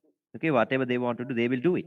Okay, but yeah, most of the time it will come into discount and premium prices. Okay, like 90% of the time it will. Okay, so I will show you examples. Don't worry. Okay, but yeah, first I'll explain this and then I will show you the examples because after this, let's get straight into charts. Okay, yeah, then it goes into a premium price. And what's the other reason they're going back up is to take out the swing highs, the internal range liquidity inside of this trading range. See that? So a bounce in a bearish market is a hunt for buy stops. Okay, so they go up, clears out the buy stops or else the internal range liquidity. And where will they go next? External range liquidity. Yes. Okay, from internal range to external range, or from the after taking out the buy stops they will go after sell stops. Okay, they will go after sell stops. So that is what happens. That is what happens. Now how do we confirm the new trade in range? Okay, so price has to do this. Okay, so let's say we had a strong high created, so price has to come back down, and once you get a break below this low right here, that is what confirms the high of the trade in range. Because why? We have a bullish QM. Okay, but how do we confirm the low? You have to get a bearish Quasimodo. I'm sorry, we have a bullish, a bearish Quasimodo here. Yeah, now you have to get a bullish Quasimodo for you to confirm the low, like this. See that? Yeah. Then this becomes your new trade in range, discount and premium. Okay, once again discount and premium, and wait for it to clear out the internal range liquidity. And now since price is fractal, you can do something like this too. Now let's say price is falling back down. Let's say you had a QM here. What are you going to wait for? On a lower time frame, you can use this as the trade in range, discount and premium. Wait for the drama to end, buy below the inducement, somewhere around here. Where are you holding it into? Into the internal range Into the higher liquidity. time frame. Yeah, exactly. Exactly. Okay, the equilibrium is your safest target, right? Because they can just tap the equilibrium and then melt. That can happen. So keep in mind the equilibrium level is always your target. Okay, that is always your target, or else you can just hold it into this internal range liquidity. So let's say price is going up, so you can do this ping pong stuff, and after clearing out the internal range liquidity, when this counter trend gets broken, okay, a bearish QM is formed. Wait for this, sell above that, and yeah, it will drop. See that? Okay. So then you can do this ping pong stuff, up and down, if you know the proper trading range. And remember, price is fractal. Okay, price is fractal. So you can sell it from here to here. You can buy it from here to here. Okay, once again, you can buy it from here to here. You can sell it from here to here. All of that stuff is possible. Okay, only thing you have to do is mark out the proper trading range. Okay, so I'll show you. I'll show you how to do that. So can you understand this? Yeah. Yeah. Mm, okay. Let me refresh this.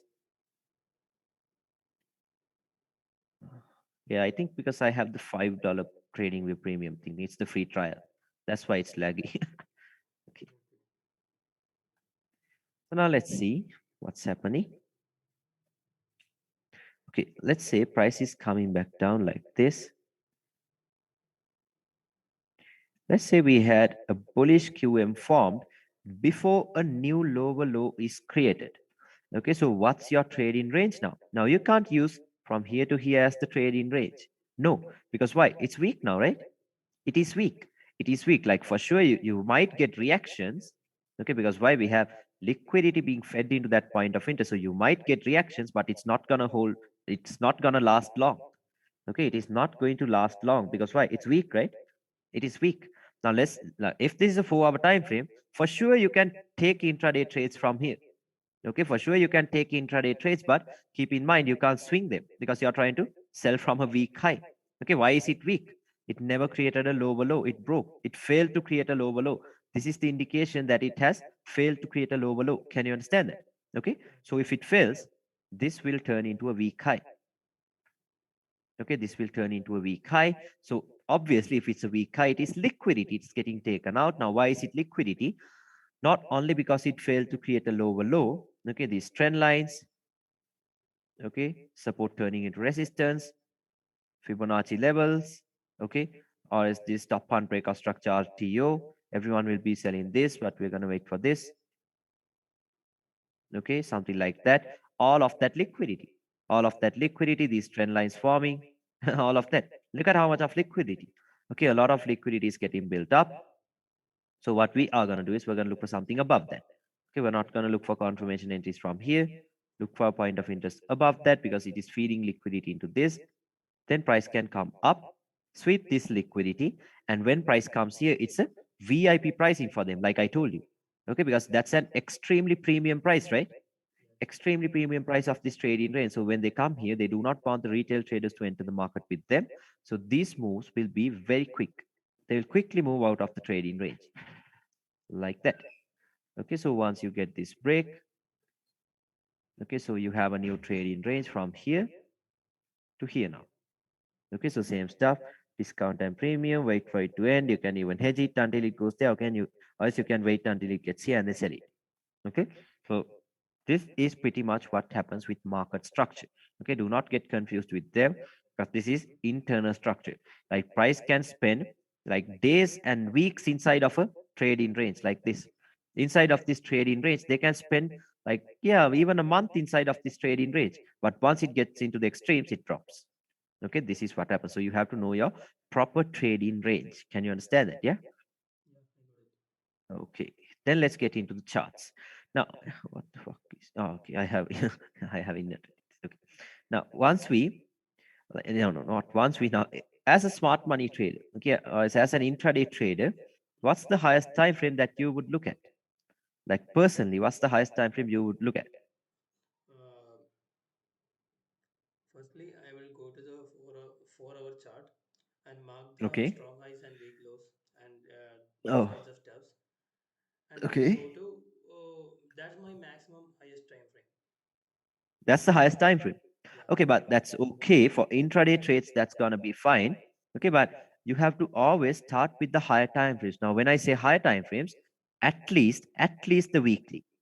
Okay, at least the weekly or the daily. Now, for me personally, I will always start from the weekly time frame. Okay, I will always start from the weekly time frame. Why? Why would I do that? Because like now when I say the weekly, I don't care about all of this. I don't care if the weekly is creating lower highs or lower lows. I don't care because I'm not a swing trader, right? I don't want a projection for the next couple of years or anything. Like price might never get into these areas. Who knows? Who knows? Okay, might never get there. All I want to see is the current price action on the weekly. Okay, like I'm not even gonna zoom out like this. Okay, no, this is all I want to see. This is all I want to see. Now, let me show you very clear examples. Okay, let me show you how to use all of the concepts that I taught you right now. So let's say we were here. Okay, now let's say we were here. First thing, what do I want to see on the weekly time frame? I want to see what my major bias is. So on the weekly, my major breakout structure is still a bearish one, right? See that? It is still a a bearish break of structure. So which means the weekly is still bearish, right? Simple. The weekly is still bearish because the major break of structure was a bearish one. And then what do I want to see? Where are we currently at? We are inside of a weekly supply or is a weekly order block. See that? We are inside of that. So what can I expect the next week? We can expect sells until at least this imbalance get filled. See that? This is all I want to see because if you get a bias for one single weekly candle, just one candle, you have a bias for the whole week. See that? You have a bias for the whole week. Okay, so next week we can expect we can expect a sell at least until this imbalance get filled, right? Because it's coming from a higher time frame point of interest. Now, this is all I want to see. This is all I want to see. Okay, this is all I want to see on the weekly. Then go to a daily. Then I go to the daily, and on the daily, what am I going to do? I'm going to mark out my trade-in range. Okay, the trade-in range on the daily. I'm going to mark out the trade-in range on the daily. Now, yeah, I'll delete this for a while, but keep in mind that this was a weekly point of interest. Okay, a weekly point of interest. Now, on the daily, what am I going to do? I'm going to mark out my strong high. So here it is. It is a strong high. Why? Took out all of this liquidity, Okay, this is a bearish and QM, right? yeah, that's a bearish QM. See this? A bearish QM. Okay, a bearish QM. So price has taken out all of that liquidity, and it has, yeah, a minor structure was broken here. Right here was where the minor structure got broken. And here we have the major structure broken. See that? The major structure was broken here. So this is a bearish QM, right? A strong high. Never tested yet. Mark that out. Now, how do we know the strong high has created a weak low? What do we want to see? A bullish QM, right? A bullish QM. So here we have that. Yes. So here we have the break right here. Right here is where we got the break. Now, this is not a breakout structure. Okay, why? Because did this create a lower low? No, right? No. Never created a lower low. Okay, so that cannot be taken as the break. This is where price broke structure. So we can use this as the high and this as the low. Okay, is it clear? Is it clear? Okay, because yeah, the chart work must be clear. Okay, so I'll try to make it as simple as possible. So this is my trading range from here to here. Okay, so this we have this break, and if we look for discount and premium prices, where are we currently at? Premium price, right? Inside of a premium price, and we are inside of a daily point of interest, inside of a daily strong high. See that? Inside of a daily strong high, inside of a premium price, inside of a weekly bearish order block, which means it has a huge potential to the downside, right? We can expect sales now. Okay, we can expect sales this week. Okay, we can expect sales this week. Then I'll go to the 4 hour. I have all of this marked. Yeah, so let me mark this out properly. Okay. We have a strong high here. Another one here. Okay, like this. All right, so we have all of this areas marked. Now what do I want to see on the daily? Okay, what am I gonna do on the daily? Yeah, this is the 4 hour. What am I gonna do on This the is the 4 hour? 4 hour. Yeah, what's that? This is the 4 hour chart. Yeah, this is the 4 hour. Okay, Okay. so on the 4 hour, what I'm gonna do is I'm gonna mark out my obstacles. Okay, now what do I mean by obstacles? Okay, you know what obstacles are, right? Like the things that are like blocking the way. Okay, now if I'm taking a sell here, it will not directly fall here. It will obviously pull back up. It will pull back up. Okay, so I'm going to mark out the zones where I can expect pullbacks from. Now, where will the pullbacks come from? From unmitigated strong lows. See that? From the unmitigated strong lows, that is where the pullbacks will come from. Okay, that is where the pullbacks will come from. So first of all, let me talk about this low right here. Now, this was a strong high, right? Why was it strong?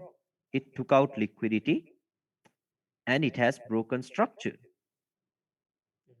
See that? So that is a strong high, a bearish QM. See that? That's a bearish QM. So then what happened? Look how hard they tried to break above that the bearish QM. Now, this is my point of interest, okay? Because see, these were the consecutive up candles that took out this liquidity. This did nothing. These were the candles. See that? Okay, so your focus must go into the candles that took out the liquidity. Okay, because if it's an order block, it has to make sense, right? It has to make sense. So this is the order block I'm looking at. This is the point of interest. See how hard they tried.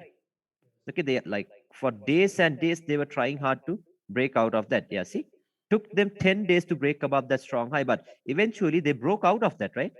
They broke out of the strong high. So to break out of this strong high, where did the low originate from? It's here, right? So if this low broke above this high, this is a strong low, right? That's a strong low. And it has never been tested yet. Okay, never been tested yet. So mark that order block out. None of these, I'm not looking at this, I'm looking at this, the last push down before the push up. Mark that out. Okay, so we have one area marked out. Okay, and then let's see another area. So we have a strong low here, right? We have a strong low here. Why? Took out liquidity. Okay, it has taken out liquidity and it has broken structure. And now what do we want to see? Now this is a what's that? A bullish QM, right? That's a bullish QM. So what do we want to see? From the time that the bullish QM is created, we want to see a bearish QM, right? That is what we want to see. That is what we want to see. Like, yeah. Now look at this.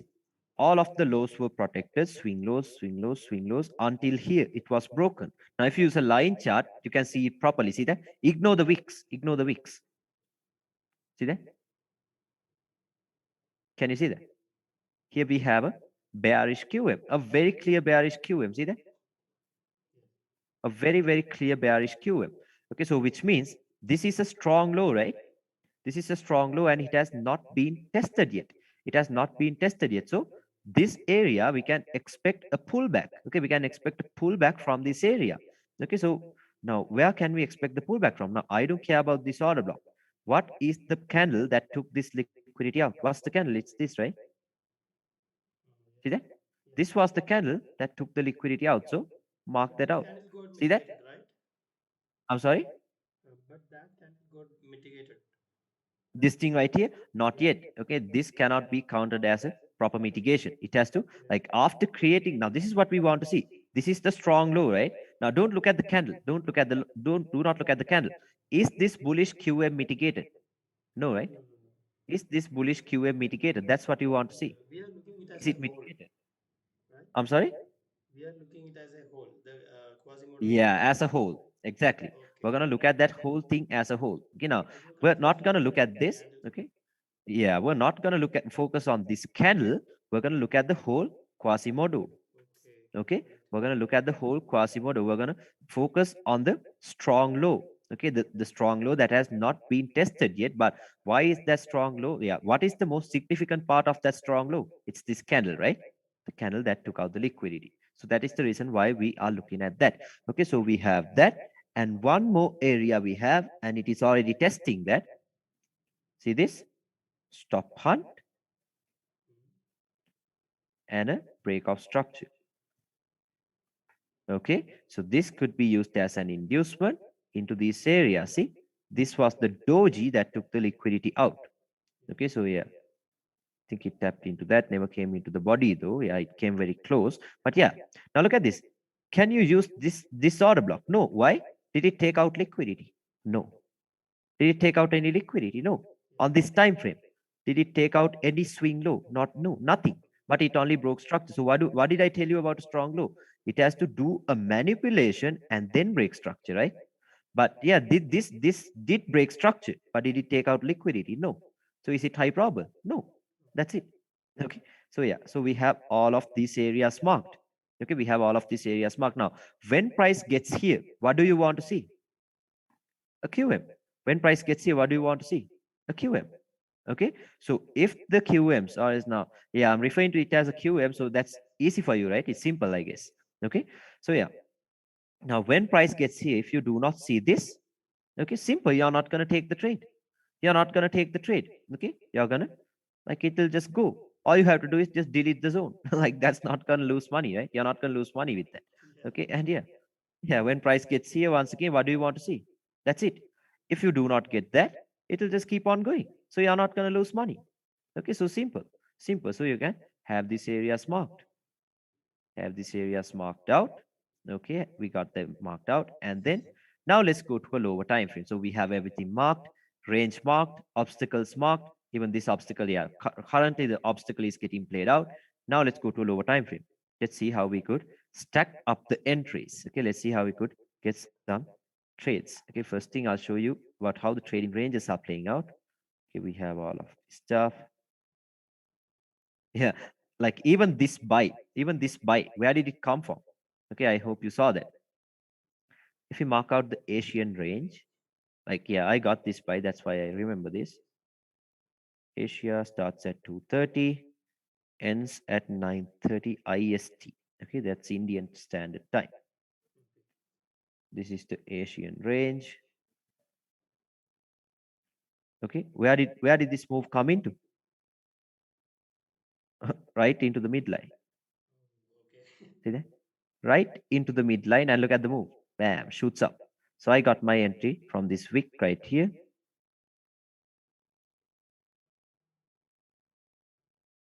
See that? Where did it come In into? this A case, sniper why entry, you right? took that wick A as a sniper target entry, and it POI? goes. See that? Can you understand that about the Asian midline? Okay, very powerful. We had liquidity resting right above that, swept that liquidity, and it shoots up. Okay. Okay, and it shoots I up. have one doubt. Why did you took this Okay, wick as a POI in this case? in this week, This okay, week, I yes. think, yeah, now on FXCM, okay, on FXCM, like, it was very clear. Okay, it was very clear. The midline was lining up right in this area. Okay, right in this area, and you can see that, right? The imbalance was above the 50%. The wick was where the 50% was. See that? So I'm not going to use this. I'm going to use the one that is below that. Simple. Can you understand that? Okay, Asian midline. So the if it taps into the Asian midline, like, if I'm entering off the imbalance, I'll get stopped out, right? Can you see that? If it wants to tap into the imbalance, I'll get stopped out because the midline was right here. See that? Can you understand that? I hope it's clear. Okay, so this is where the, like, you could have even used this whole area, but I refined it to the wick right here. Can you understand that? Yeah. Yeah. Okay, because if it wants to tap into the midline, if you entered off the imbalance, you're getting stopped out. Okay, so it's always better to use it this way there. Okay, see now, see how things are different, right? In that previous example, somewhere around here, I told you we're going to use the imbalance. Okay, we're going to use the imbalance. Okay, but yeah, in here, why are we using this? Oh shit, I have to refresh this. Why are we using this? Because the Asian midline was right below that. Okay, so there are chances of us getting stopped out if we use that thing. Can you understand that? Okay, I hope it's clear. Yeah. Yeah. Okay, so then what happened? Now we are inside of the daily point of interest. What did price do? Took out liquidity, broke structure. We have a QM, right? Inside of the daily point of interest. Okay, so we can mark out that strong high. Let's use some different color, maybe. Yeah. Okay, we can mark out that strong high. Now, how do we know this strong high has created a weak low? First thing, it has to break below this. Okay, done. And then you have to get a break of a swing high, right? You have to get a break of a swing high. So not this, this. Can you see that? Like, if you use the line chart, Okay. here we have the QM. Yeah, here we have the QM. Not this. Not this, it's this. Yeah. See that? The QM. Okay, so we have a break of a swing high right here. So your trading range is from here to here. Okay, so now you know what to do. Now you know what to do. Discount and premium. Okay, let's mark out the trading range first, like this. Okay, now look at all of this. All of these were tradable too. Okay, because why? We had this top hunt, we had this breakout structure. Okay, then what's the high? This becomes your trading range, right? This becomes your strong high. Now I'm talking about this intermediate term structure. Okay, I'm talking about the intermediate term structure. How do we know this strong high? Now this is a bearish QM. How do we know this strong high has created a weak low? Here we have the break. See that? Created a low below and we broke. So this becomes your trading range from this bearish QM to the bullish QM, like this.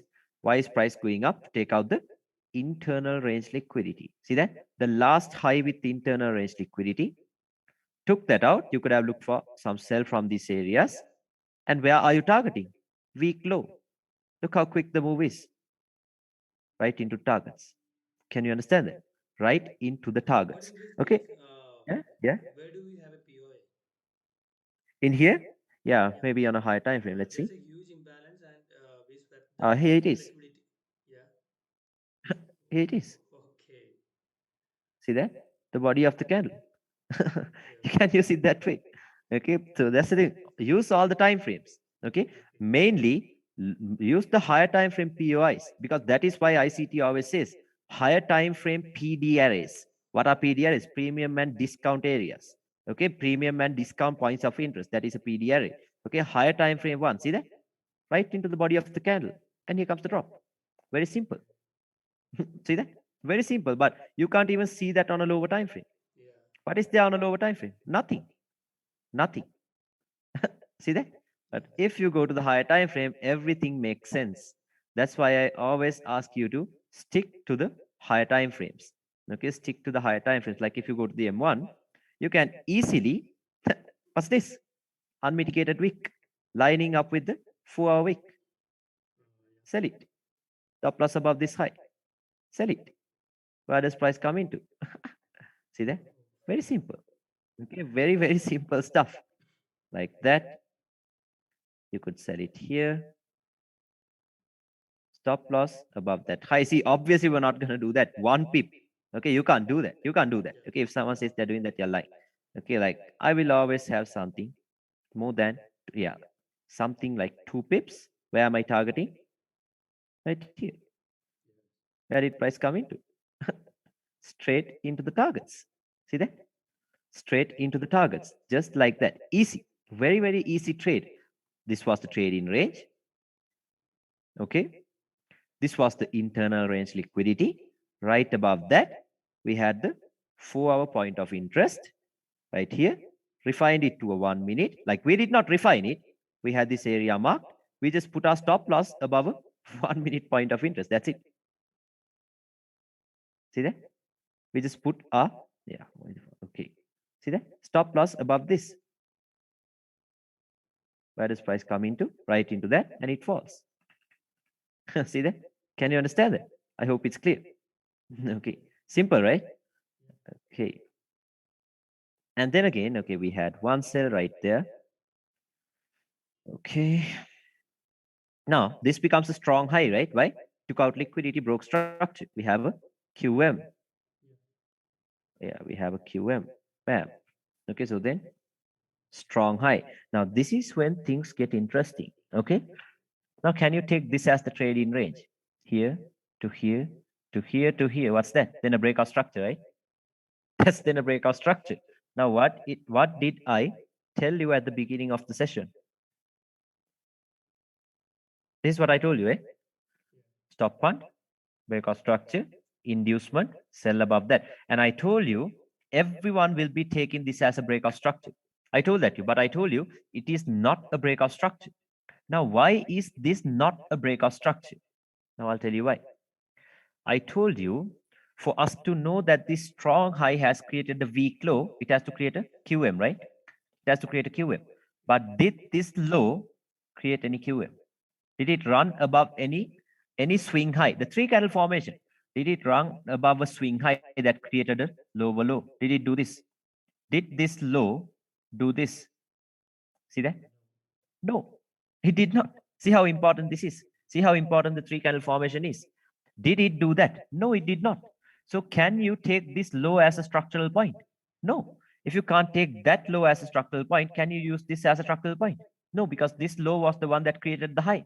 See that? And as a matter of fact, this right here was an Asian high. So why would you trust it to hold now? Inducement. See that? A perfect inducement. Just like that. It is not even a structural point. See that? You cannot take this as a breakout structure. Now, obviously, if you go to the 5 minute, you will have a break. That is why we use the higher time frame. See that? We do have a break. We do have a break on the 5 minute, but that is why we use the higher time frames. Do we have a break? No, we do not. See that? We do not have a break. Can you understand it? Okay. So then, what is your low then? We have the strong high. This is not the low. This is not the high. But here we have the low. Created a lower low and then broke structure. Then broke a swing high. See that? A swing high that, see, a QM. That's a QM, right? See that? Okay, so here we have the low right here. Okay, so if you're taking a trade here, where did price come into? Right into this imbalance. Tapped and then bam. Right into the target. So you had another sell right there. Easy, very, very easy. Okay, see, accumulation, I told you, Asia, accumulation, false run in the opposite direction, inducing bias into the market, and then what happened? Dropped. Okay, dropped back down. So that's the thing. I'll show you more examples, don't worry. Okay, like look what happened here. Now, many people would have looked at this as a breakout structure point, right? As a breakout structure point, they would have looked at it this way, and they would have taken this as a breakout structure. So imagine how many people would have wanted to buy from these areas. Okay, many people would have wanted to buy from those areas, and look at the reactions you get. You get good reactions, and look at this candle. Look how big that candle is, straight through it, straight through everyone that wanted to buy it.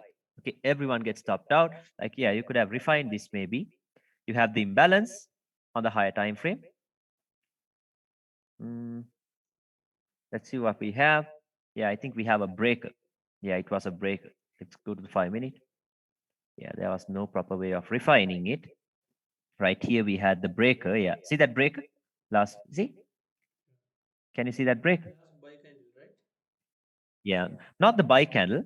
Okay, the down candle, see that? That is where they place the buy order to take this liquidity out. I told you about the breaker. Where is it? It's here, where the liquidity got taken out. Okay, so yeah, that is where the breaker is. So we had no way of refining it. Okay, we had no way of refining it. But if you go to the lower time frame, you could have taken a trade, a beautiful trade.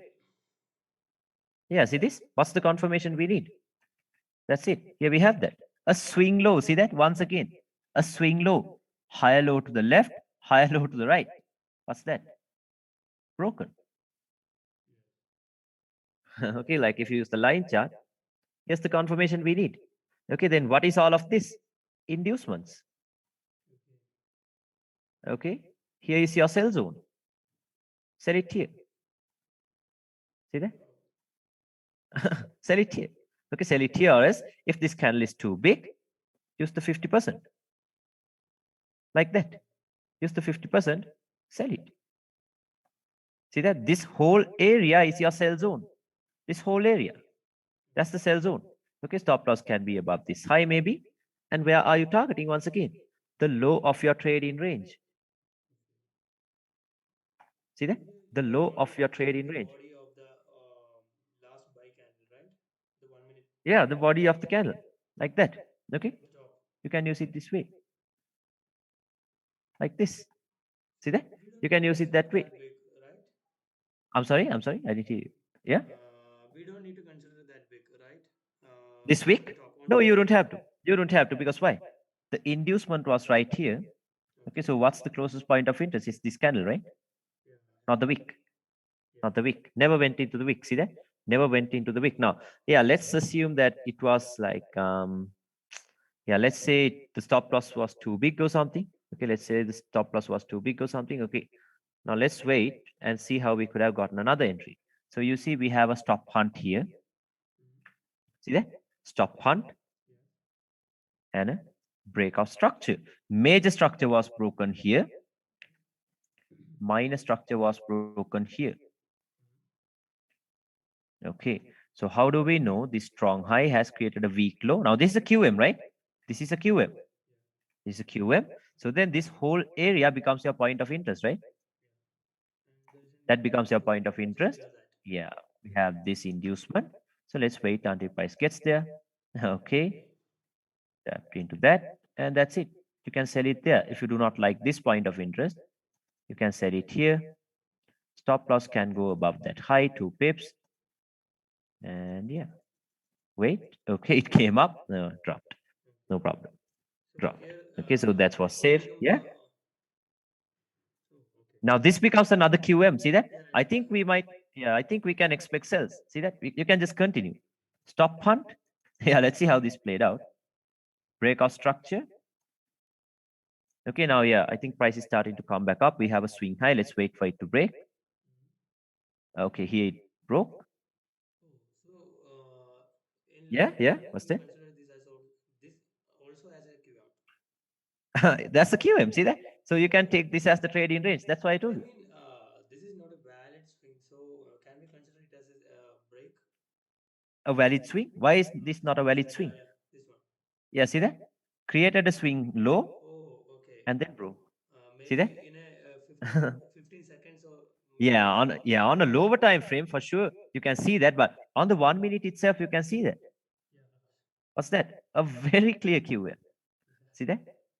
Bearish QM, bullish QM. What are you gonna do?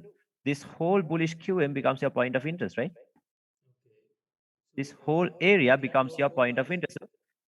Yeah, let's see. Let's look for a higher time frame point of interest. So we have this Okay. imbalance on the 5 minute. But what's missing? The inducement is missing, right? Yeah. There is no liquidity resting below it. Let me refresh this once again. There is no proper liquidity resting below it. See that? Okay, so that's the reason. Now, this might be a little risky. Okay, this trade might be a little risky, but yeah, let's see how it played out. I think we were somewhere around here. Yeah, now let's see how it actually played out. This was the 5 minute imbalance, something like a hidden base. Can you see that? Yeah, let's use that area. Let's see on the 15 minute, nothing. We had the wick. See that? 1 minute. Yeah, 1 minute hidden base two. Okay, let's see how this played out. If it creates a swing high here, then it's gonna be high probable. Why? Liquidity. Yeah. Ah, yes, here we have. Yes. See that? Inducement once again. Okay, because it's an algorithm that runs the market. Okay, because now the algorithm is programmed to run the same way because they can't make one algorithm for one time frame and another one for the other time frame, right? Because even though there is buy stops here or not, the algorithm identifies this swing high as liquidity. See that? Can you understand that? You could sell it here. Yeah, 2 pips, safe. It's safe, or else you can have it here itself because see, safe, 3.8 pips. Okay, no problem with that. So even if it decides to go here and taps this, no problem. But yeah, let's say we had a 2 pip stop loss. This should be your safest target. And what's your other target? Down here. Okay, the 15-minute traded range. So let's see. Okay, yeah, perfect. Yeah, didn't get stopped out. Okay, didn't get stopped out. Now we break even. Yeah, might even come back We are up. on the low time frame, right? Yeah. Bullish QM. Okay, let's see what happened. Okay. Okay, it's coming up. Created a QM, see that? Yeah. Took out liquidity, broke structure, tapped. Yeah. Yeah. See how if you train your eyes, it's gonna be awesome. Yes, created a bullish QM. See that? Yeah. Bearish QM, bullish QM, into the bearish QM, and then comes the drop. See that? Endless opportunities. Retest, retest, re-entry. See that? All of these are re-entries. Let's see. Okay, into the targets. Done.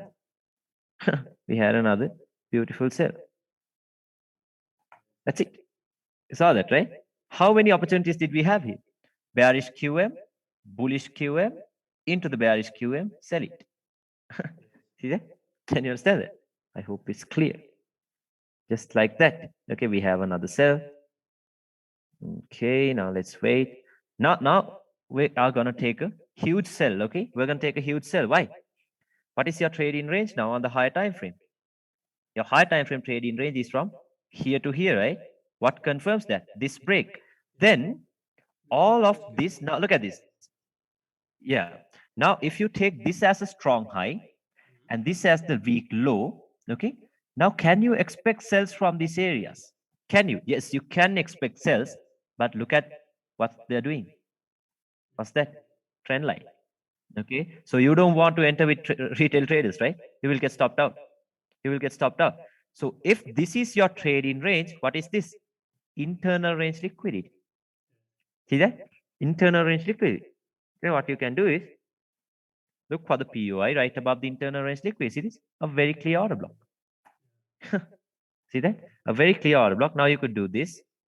Why? Liquidity being fed into that point of interest. See that? Liquidity being fed into that point of interest. Okay, so you could just directly, yeah, we have these cells. Let's do it like that. Okay, liquidity being fed into that point of interest. So if you want to, you can put your stop loss above the strong high, target this low. That's a 1 to 11 if you do that, and it's very safe. Okay, stop loss is above a strong high, and see, this is an extremely premium price of this trading range, and even on the daily time frame, it's a premium price, right? So it has a lot of chance of playing out. Can you understand that? But for me, the stop loss was too big, so what I did was I refined it to the breaker. This is what I did. I refined it to the 5-minute breaker. Okay, see this? What is lining up with this order block? What is lining up with this order block? We have this 5-minute breaker. See that? Can you see that?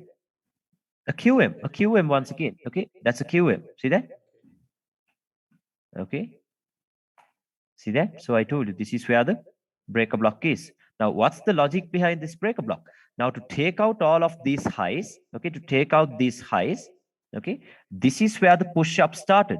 See that? This is where the push up started, which means they are placing a huge buy order from here, and then they are placing a huge sell order from here. Okay, so this is where they are in drawdown. See that? Now, what would you do if you were in a loss? If you were in a drawdown, you will wait until price gets into the break even at least, right? Break even at least. So same thing, they are not using stop losses. They will push price back and mitigate out of that loss. See that? They will push price back up into at least the break even. So this is where they are in a loss, right? From here, this is where the buying started. See, these candles never went above this high, which means this was the highest candle, and that highest candle was formed only after this push up from this swing low. Can you understand that? Okay, so yeah, I'm refining it to that, and then, so rather than having this whole area marked out, I'm selling it here. Now remember, on MT4 you can't do this. You have to always factor in the spreads. Okay, I'm just showing you my this trading view setup. Okay, yeah, I'm showing you my trading view setup. This is not the MT4 setup actually. You know that. Okay, and then yeah, you can wait. You can wait until price gets there. What happens? Okay, now imagine how many people would wait for this trend line to play out. A lot, right? And bam, into the entry. Everyone that wanted to sell from the trend line got stopped out. Okay, internal range liquidity is cleared. We are in the trade. Now, why is it high probable? Liquidity being cleared into the extreme premium price. Okay, inside of a daily premium price and a daily strong high. And we are inside of this. Okay, where are we targeting? Now, if I'm taking a sell here, this is where I'm targeting. See that? What happened? Bam. Look at the drop. Look at the drop. And then into the targets. Okay, into the targets. Now I don't risk 1% on any trade because like I'm trading a 100K FTM account. Like, why would I risk $1,000 on 2 pips? So that's a 50 standard lot size. And you know, living in Asia, it's hard. Okay, like 200, like $1,000 in my country, it's 200,000 rupees. So like, what if price just wicks above this and it falls? Think about my psychology. Like I'll be like, oh shit, I lost 200,000 rupees. Okay, so my psychology will not be able to bear up with that. Okay, so I'm only risking around $100 per trade. So if I risk, now that's the thing, if I risk $100 on this trade, what's my lot size? A 5 standard. Why? 5 standard into 2 pips, that's $100, right? 5 standard. And if I'm holding everything into this low, what's that? 4,500 pips, $4,500. See that? Like, what more do you need? That's enough, more than enough for the whole week because we're in an Asian country. Okay. And yeah, we're taking this sell, take your partials. Now I use something like a 4 standard because I told you on MT4 I can't do this, right? I can't do this. Okay, so I use something like a 4 standard, closed a 3 standard here, leaving a 1 standard into where? Into the daily, like this. Okay. See that? Daily to daily, right? Now look at the risk to reward ratio of 1 to 207. See that? Now that's not 207% of my account, but I'm just showing you. Okay, that is a 1 to 207 now. Okay, so yeah, we have that area marked out. Okay, so you understood the cell, right? How we used all of the concepts. Okay, yeah. Then we have another strong high. Why? Took out liquidity, broke major structure. Strong high. So where does my attention go into? The candle that took out the liquidity. See that? Yeah. Like this. The last push up that swept the liquidity. That is where my attention goes towards. Can you understand that? Okay, because that is where the push up started to clear out the liquidity. Then let's wait for a breakout structure, and you can do two things. You can even, like I told you, you can wait until price gets here, or you can hedge it. Now see here we had a direct entry because why? It was in a premium price, extremely premium price, and it was a 1 hour small range. Okay, an order block. But here we can't take a direct entry, right? Like look at the size of this point of interest, a 40 pip range. Now, if you do this, like who would do this actually? It's always safe. Yeah, stop loss is not gonna get hit, but yeah, that's too much, right? Too much. So let's wait for a confirmation. Simple. You can either wait until price gets here, or you can hedge it. Okay, so what I did was see this QM for me. See that? Yeah. Okay, stop punt and a breakout structure. So I wanted to buy here. Look what happened. Okay, then shit happened. Came back down, created an inducement. See that? A short-term low. And yeah, wicked below my stop loss, and then it started going for some reason. Oh. I don't know. Things like that happen, so can't help it. I got stopped out.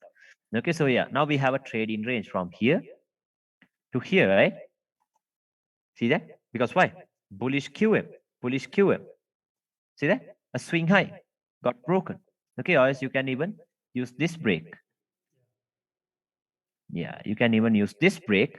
And then again, now this is how we could do ping pong. Okay, can you hear me? Yeah. Yeah.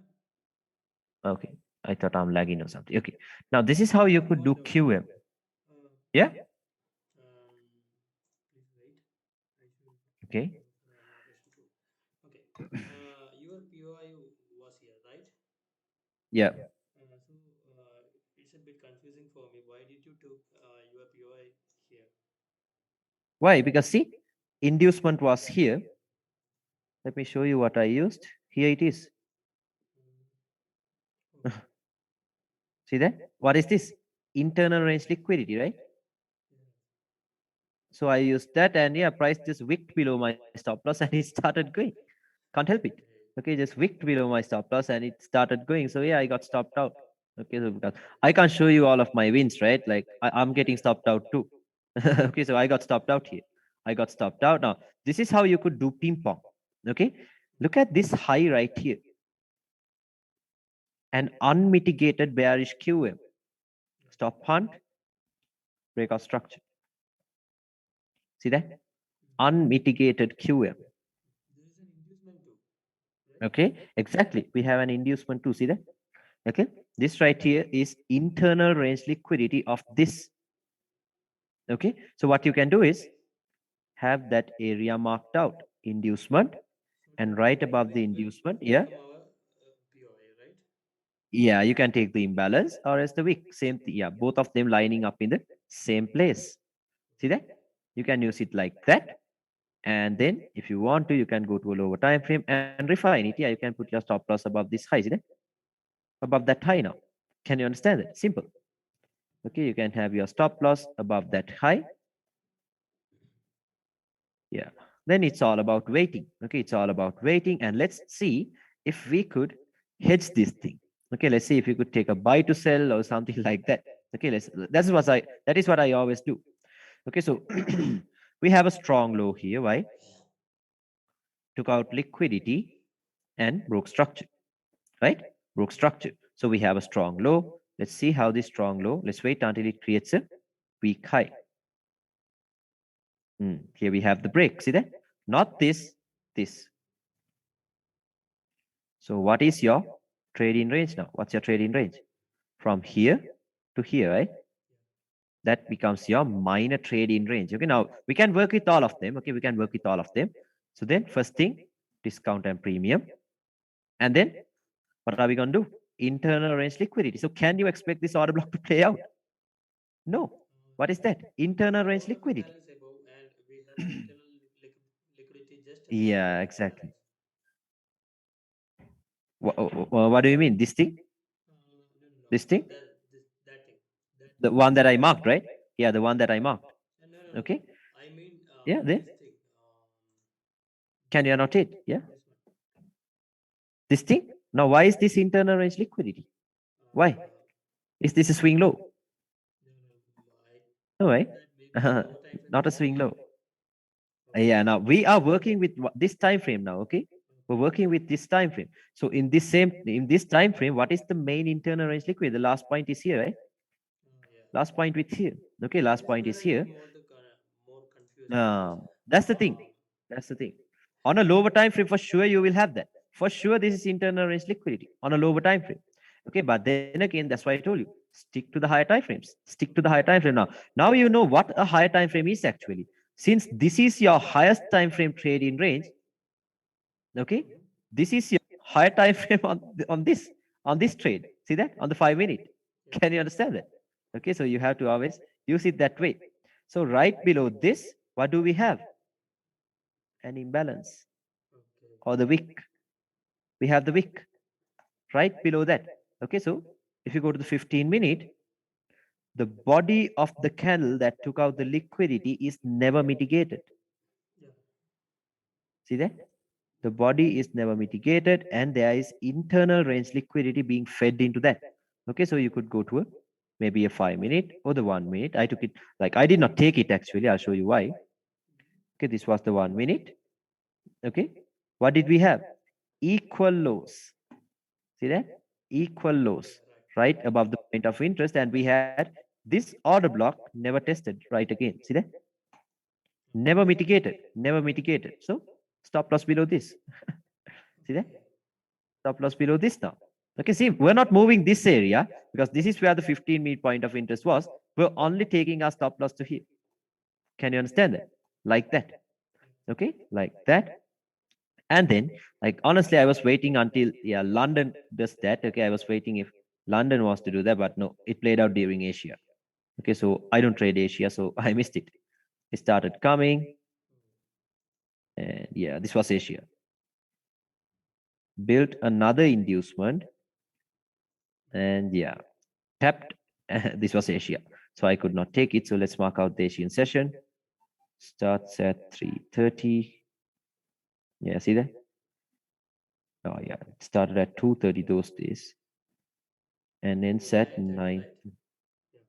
Yeah, those days. Okay, now after November there was daylight savings time, so then it's from 10:30 to then it's from 10:30 to 2:30, I guess 10:30 to 3:30 right now. Okay.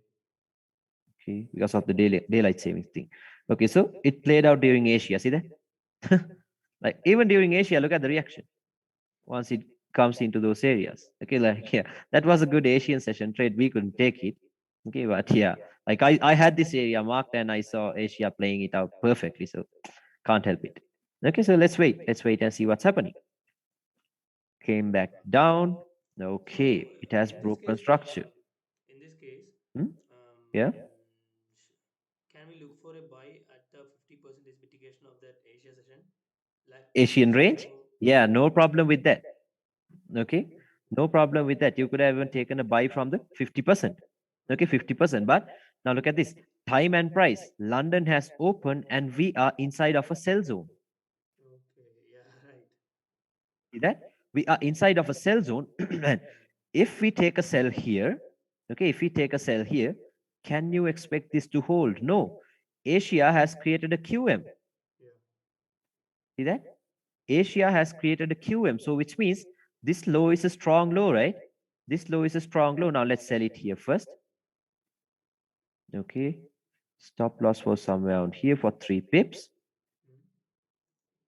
Okay, now a strong low is created. Let's mark that out too. Strong low created right here.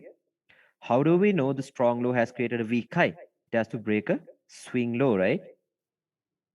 Like this, a swing low. Okay, what's that? We want to see a bearish QM. Okay, so let's wait. Look at the drop. Okay, here we have the bearish QM now. See that? Swing low is broken. Oh, what's that? Line chart here. Yeah, here it is. See that? A swing low is broken now. Okay, a swing low is broken.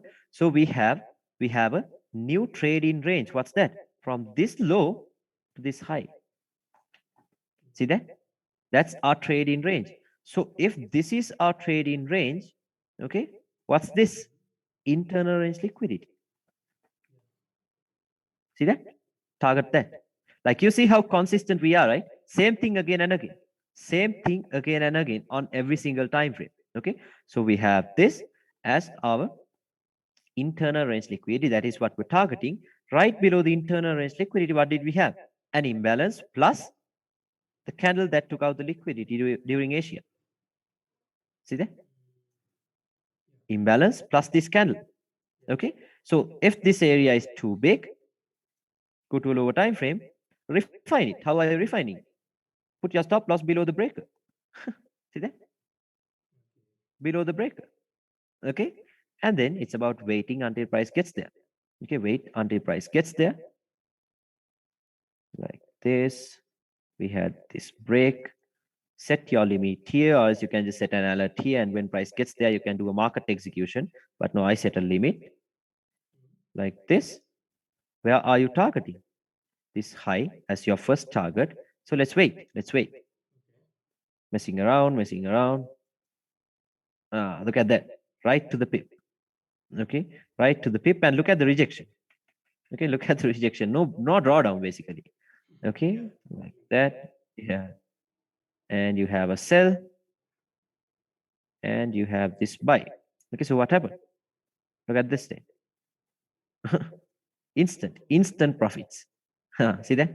Right into the Like targets. ping pong. Okay. Yeah, this is ping pong now. See now, like, did I even go to a 1 minute time frame? No, right? Why would you go to the 1 minute time frame when you can do ping pong with this? Okay, like no reason to go into 1 minute. Okay, now this, look at this. What's happening? We are reaching. Okay, we are reaching a sell zone, right? We are reaching a sell zone. Now we are currently inside of a sell zone. What do you want to see?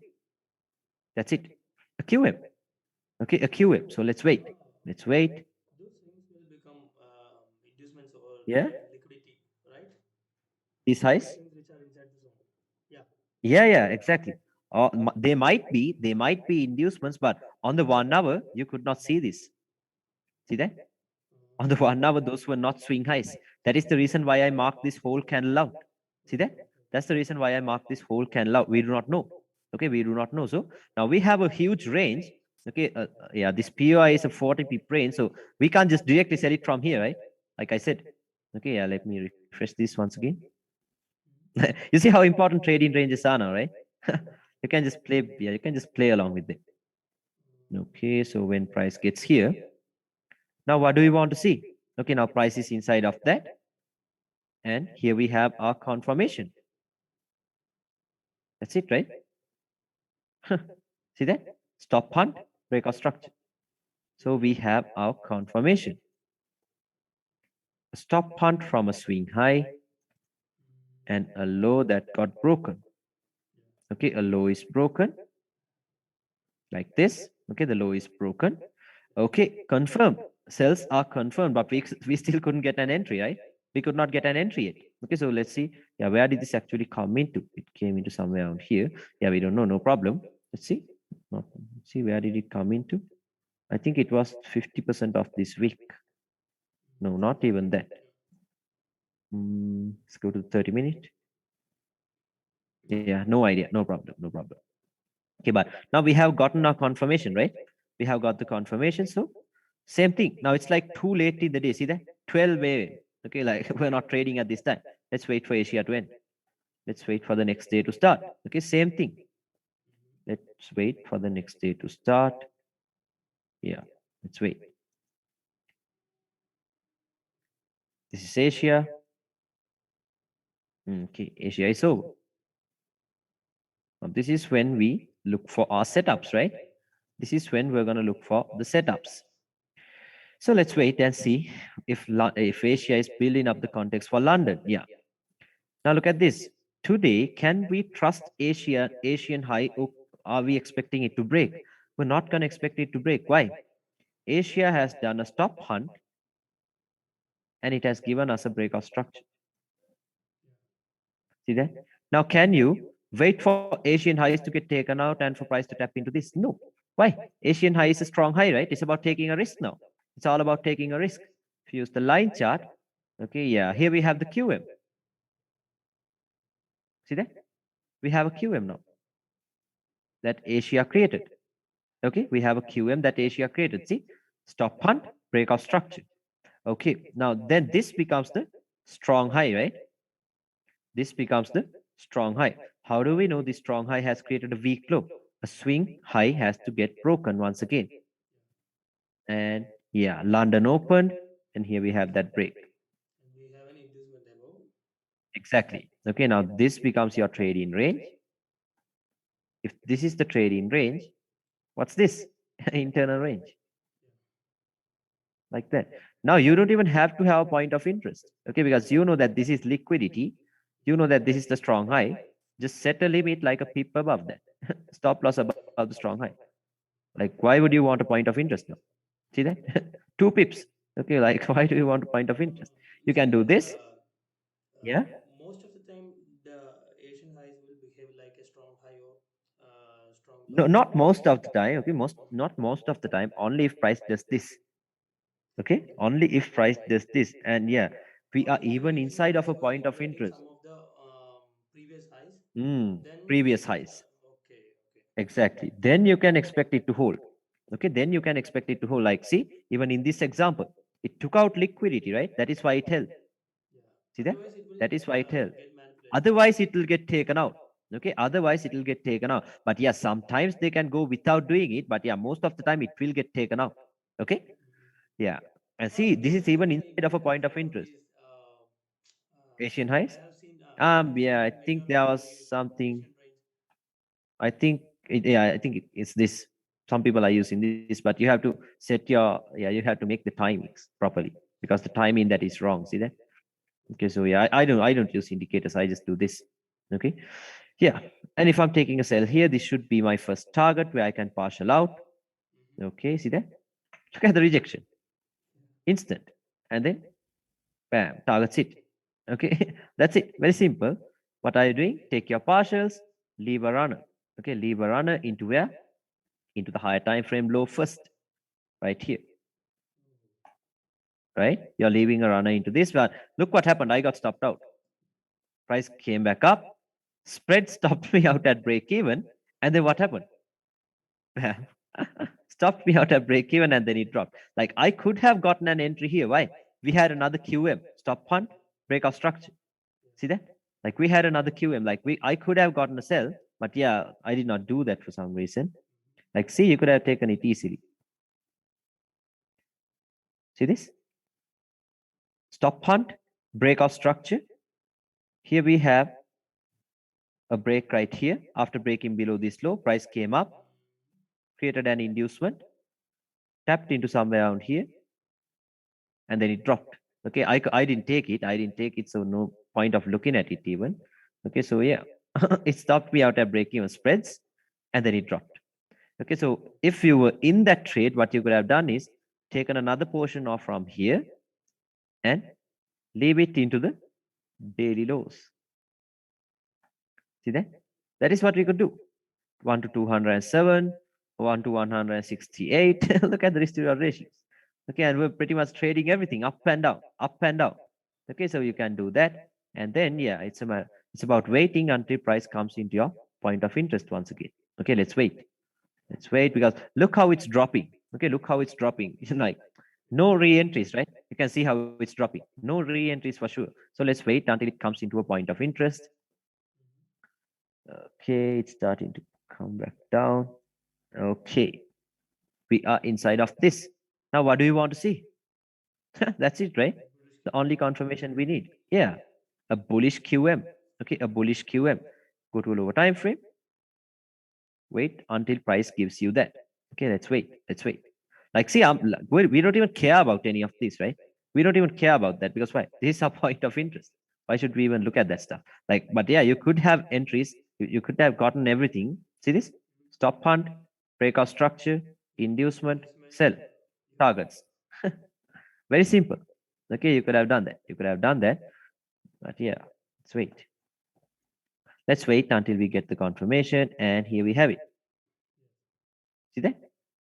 Yeah, this was an early entry. Stop punt, breakout structure, enter here. You could have done that, but no, I didn't do that. I was waiting for a little more confirmation. Stop punt. That might be in 1 minute time frame, right? Yeah, for sure on the 1 minute. For sure on the 1 minute. See that? But might be a risky one. Uh, it is very risky because where's the liquidity? No liquidity. See that? So yeah, we can't take this as inducements and wait for this to get played out. Okay, so yeah, I won't do that. And yeah, let's wait now. We have the confirmation we need. Okay, now why is this QM very special? Because it's happening inside of a 4-hour point of interest, right? Yeah. That is why it's special. Okay, yeah. Then yeah, same stuff. What are we gonna do? Wait for Asia to end. Wait for Asia to end. Okay, same stuff. I think yeah, this is November, so now the Asian times are different. Yeah, now Asia is at 10:30. Yeah, Asia ends at 10:30 now. Starts at 3:30. Like this. Okay, now what did Asia Session leave time behind? changes. Yeah, Yeah. Session on timing November, bro. changes during the months, right?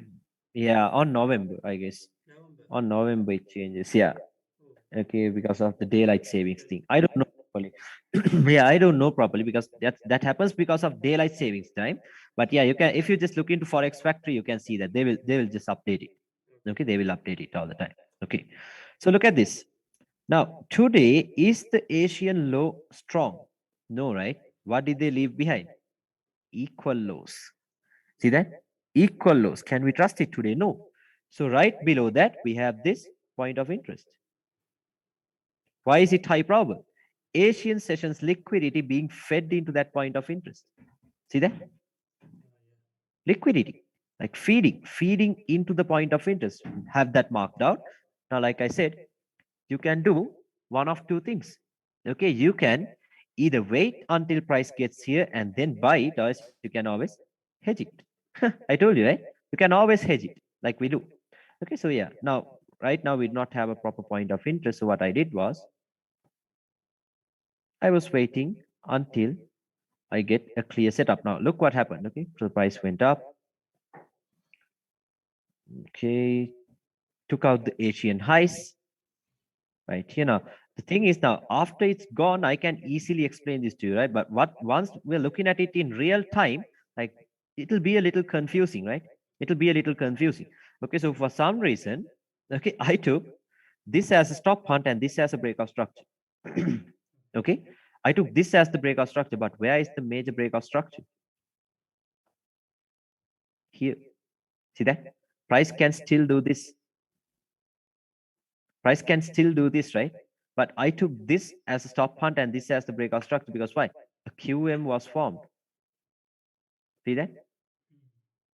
The QM was formed after taking out Asian highs. So then what I did was I took this as the strong high. Okay, was waiting until it gives me a bullish QM. Was waiting, patiently waiting. and here we have the QM. See that? Okay, so what's your trade in range? I got it from here to here. Then what is this? Internal range liquidity, right? Okay, and since the stop loss was too small, I sold it right here. See that? 1.7 pips. I did this. Okay, I did this, like right above the liquidity, right with the liquidity, and I was targeting the Asian lows, like this. Okay, I was targeting the Asian lows, and then look at the reaction though. Okay, into the entry, bam. Okay, straight into that, straight into that. Then I moved it to break even. Then I moved it to break even, and only then I realized that this was the real breakout structure point. Okay. Maybe Yeah, on the on higher 5 time or frame. 15 minutes. Okay, maybe on a 5 minute or 15 minute, exactly. Okay, yeah, on the 15 minute. Okay, this was the proper trade in range. Okay, this was the proper breakout structure. Now I have moved it to break even. Okay, price went up. Now I'm already at break even. Okay, so now this is when price broke structure. See that? This is when the proper breakout structure happened. Can you see that? That is when the proper breakout structure happened. So if this is the proper breakout structure, once it's coming back up, this will be acting as internal range liquidity, right? Yeah. Okay. So then I knew I'm getting a break even. So see that imbalance right above that? I sold it here. Once again, 2 pips. Okay. Now London has also opened. So timing is perfect. Let's wait. Let's wait. So yeah, I got a break even that day. Now, yeah, see that? Tapped, and now it's coming back down. Okay, tapped, and it's coming back down. London has also opened. No, London kill zone has opened, not the session yet. We're hedging it until here. Okay, we are hedging it until here. What happened? Well, it's coming back down, it's falling. Okay, look at the drop. Okay, now look at the drop here. Imagine, I told you, right? Falls run in the opposite direction. The sessions will always open with fake moves. Imagine how many people would have thought that London is going to be bearish. Look at the drop. And what have we been taught? Do not catch a falling knife, right? Who would want to buy this thing? Look how it's falling. Who would want to buy this thing with this huge momentum? Look at that. Look at the drop. Okay, but yeah, we don't fear that because we know these are inducements. Okay, these are inducements. So what we're going to do is take out everything here, right below the Asian low, we're buying it. Right below the Asian low, we're buying it. Like this, 2 pip stop loss. Okay, now look at this. Now you cannot hold this into like 1 to 50, so 1 to 100, so anything. Why? It was directly based off a 1 minute point of interest, right? But this could be held for a long time. Why? It's coming from the 4 hour point of interest. That it is not just a 1 minute, it is not just a 5 minute order block. It is coming from the 4 hour point of interest. Okay. Yeah, let me refresh this once more. And yeah. Okay. See that? So you can understand that, right? Why are we not gonna hold this? Okay, but why are we gonna hold this? It's coming from a higher time frame point of interest, which means higher time frame targets. See all of these equal highs. Okay, so we can target that. Now look at that. That's a 1 to 40 now. Okay, you can have those as targets, but remember, always take your partials at some points. Okay, and yeah, price is dropping, tapped, and now it's going. Okay, like that's the thing. As soon as you get tagged in, you will get a reaction. Okay, see the rejection, and then yeah, it started going up. Now, what's your trade in range on the 4 hour? Make sure you work with the 4 hour trade in ranges once again. This was your strong high, right? This was your strong high. Let me delete all of this. It's messy. Can you see that? Took out liquidity, broke struck the strong high. How do we know the strong high has created a weak low? Here we have a break. Bullish QM formed. See that? Bullish QM was formed. Stop hunt, breakout structure. Okay, the bullish QM was formed. And then what happened? Okay, what's your trade in range now from here to here, right? That's your trade in range. Discount and premium. So price has to come at least into this level, right? Before falling back down. Okay, so I was waiting for this internal range liquid to get cleared out and a tap into this. But what happened? Okay, it went up, took out the internal range liquidity, Okay, and yeah, before going into a premium price, it fell back down. Okay, so I could not take the sell because I was expecting a tap into the equilibrium. Okay, so yeah, can't help it. I missed the trade, but yeah, it was always safe, right? Because I stick to my rules. Okay, took out liquidity, broke structure, makes this a strong high now. Okay, no problem because why? Cells are still running. Okay, cells are still running. Okay, like see in total, this is like a 1 to 368. Okay, yeah, crazy. Yeah. Now, once again, look at the drop. Now, like, there's no point of like looking for sales, right? Look at the drop. Okay, like we'll have to wait now. We'll have to wait until price gets here. So when price comes here, what do you want to see once again? That's it. Okay. So yeah, price is falling. Okay. Tapped right into this. Now, this day I set a limit on this sell and I deleted it for some reason. Look at this. Okay, first mark out Asia. Okay, first thing, mark out the Asian range like this. Okay. Okay, so right above Asia, okay, right above Asia, we had a 1 minute point of interest. Okay, we had a 1 minute point of interest that was not tapped. See that? Can you see that? Right here, we had this 1 minute point of interest and it was not mitigated yet. But the thing is, I told you, right, for it to be a strong high, it has to, now, yeah, it has taken out liquidity though, but it did break structure. No, it did not break structure. So I did not expect this to play out. Okay, so I set it right away and then I deleted it. I thought this highs would get taken out. Okay, but what happened? Tapped and melted. Okay, so missed it. Missed it. So yeah, can't help it. Okay, it just tapped and look at the drop straight into the targets. Okay, like a very quick drop. I told you, right? A false run in the opposite direction. Okay, maybe a false run in the opposite direction because why? We are coming into a 4 hour point of interest now. So what do you want to see? When price comes here, a bullish QM. Simply wait, patiently wait, patiently wait. And here we have a QM right here. See that? And on a higher time frame POI, when we are Yeah, entering into a higher time frame POI, in yeah. which time frame should we look for a bullish Now it's like this. Okay, if you go to the 1 minute, okay, if you go to the 1 minute, you can always get an early entry. Okay, a very early entry, you can get one. But remember, it is always risky. Okay, because why? When price tapped here, maybe on the 1 minute, you would have had a QM here. Then you'll get stopped out. See that? So it's always better to look for the higher time frames like the 5 minute or the 15 minute. It's always better to wait for that. Okay, but if you go to a 1 minute, for sure you can get an early entry from here maybe, but it is risky. Okay, it is always risky. Keep that in mind. So that's like sometimes I do go to a 1 minute. Okay, yeah, that's not a problem, but keep in mind it's always risky. Okay, always at your own risk. Okay, yeah. So we have this QM. See that? Stop hunt, breakout structure inside of a point of interest. See, now in here, no QMs. This is where they gave the QM. This. Okay. So yeah, you have the stop hunt, you have the breakout structure. Then where do your focus go towards? The candle that took out the liquidity, right? Okay. Let's wait for the inducement. Okay, here we have that. Like, I'm pretty sure nobody took this.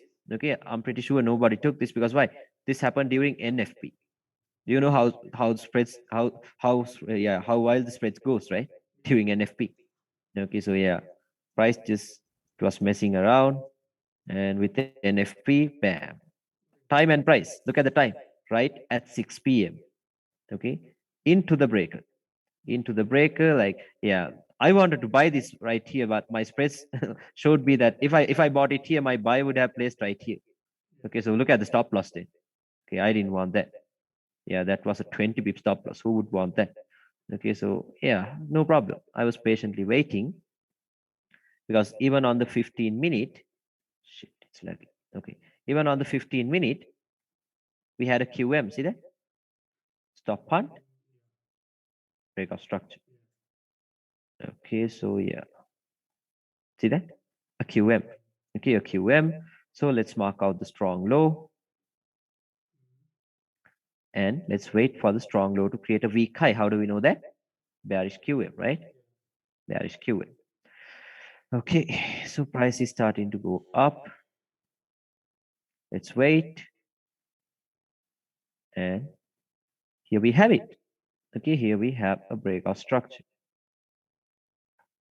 So mark out your trading range. So what do you want to do? I told you, right? Always use the higher time frame POIs. Okay, so inside of the 15-minute trading range, we had a 4-hour point of interest. See that?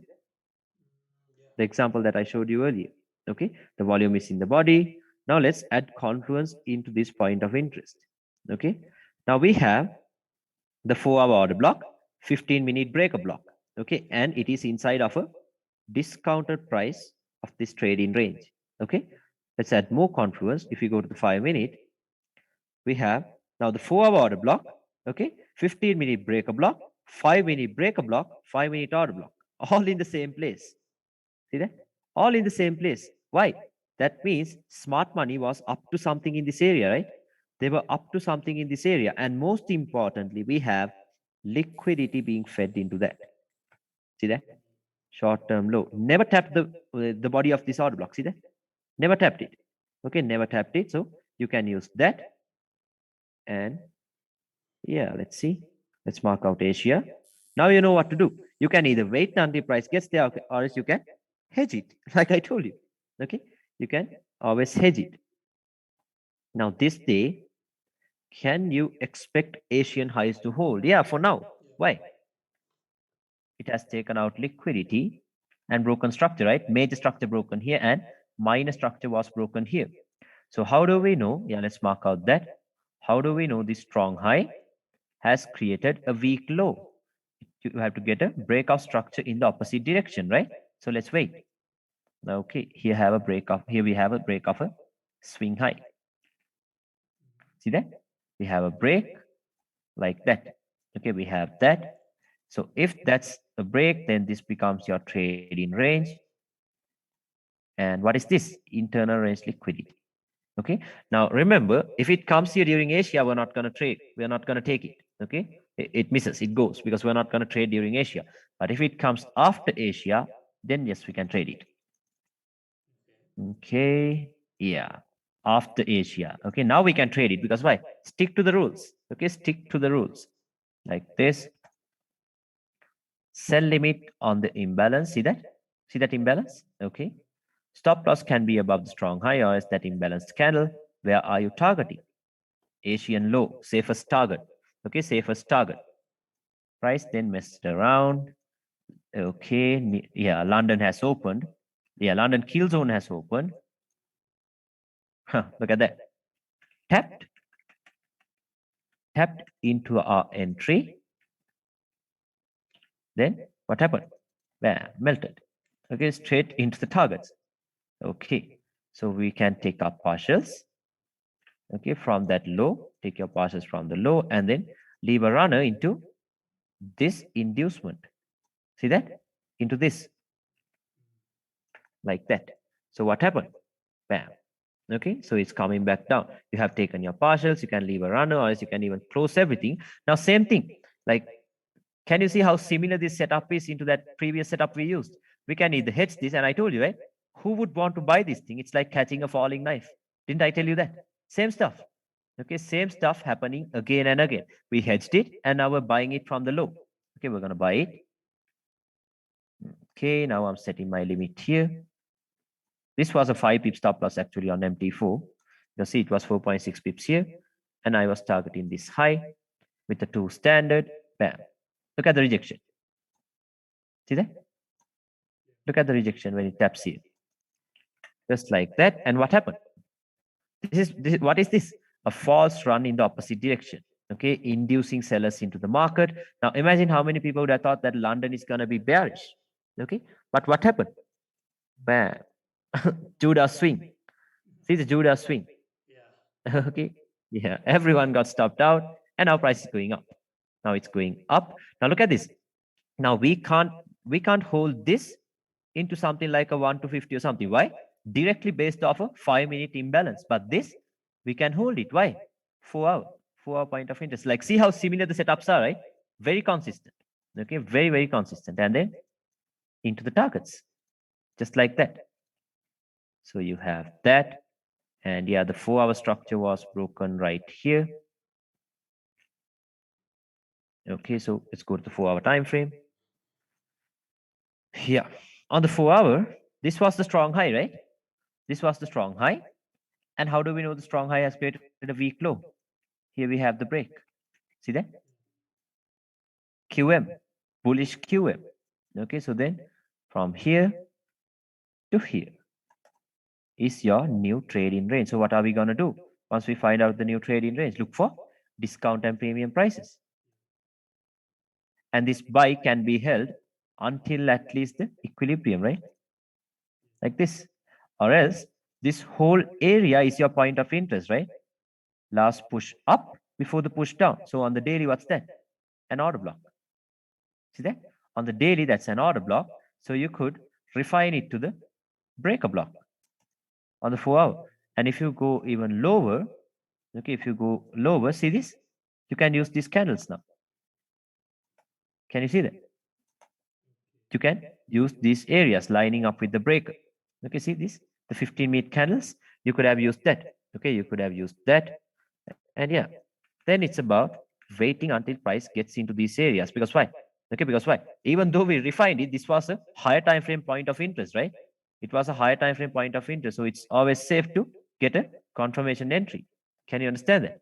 Okay, we're going to get a confirmation entry. So you took your partials already. Now you can hold a runner into these areas. Okay, and then let's wait and see what's happening. It's going up, it's going up. Okay, now, yeah, Asia started. So let's wait for Asia to end. Asia ends at 10:30. Let's wait. Right here. Okay, fucking shit, it's lagging. Give me a second.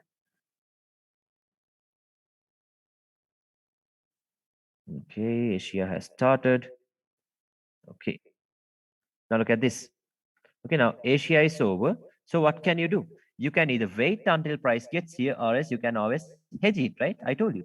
You can always hedge it if you want to. So this day, okay, so this day, let's see how we could take a trade based off the Asian session. So right now, can we trust the Asian lows to hold? Yeah, right? Why? Took out liquidity and broke structure. See that? And confluence of events lining up with the Asian midline. What did we have? A strong low once again. See that? Took out liquidity, broke structure. Can you see that? Broke structure. Okay. And right below that, what did we have? An imbalance or a disorder block, both lining in the same place. See that? Both lining up at the same place. Where did price come into? See this? Liquidity was formed. Okay, so I had a buy right here. Stop loss below that low. 2 pips. Where am I targeting? This high. Safest target. Okay, safest target. And what happened? Bam. Very quick. Okay, into the targets. Take your partials. Leave a runner. Like this. Into these areas. And you know what to do. When price gets here, that's it, right? That's all you want to see. Okay, that is all you want to see. So let's wait. Okay. Tapped into that 15-minute breaker. Let's wait for our confirmation. Okay, let's wait for the confirmation. Okay. Now here we have that. See that? Stop hunt. Break of structure. Confirmed. Okay, confirmed sell from the higher time frame point of interest. Now look at this. Okay, only if you get the trading range properly, you can get this. Even this little buy right here. Okay, even that little buy. Where did it come from? This was your high time frame trading range, right? From here to here. Okay, look at where this buy came from. See that? Discounted price before going up. That's why I told you it always comes there. See, even this little area came into a discounted price before going up once again. Okay, that's the thing. If you get the proper trading range, that's how it goes. Okay.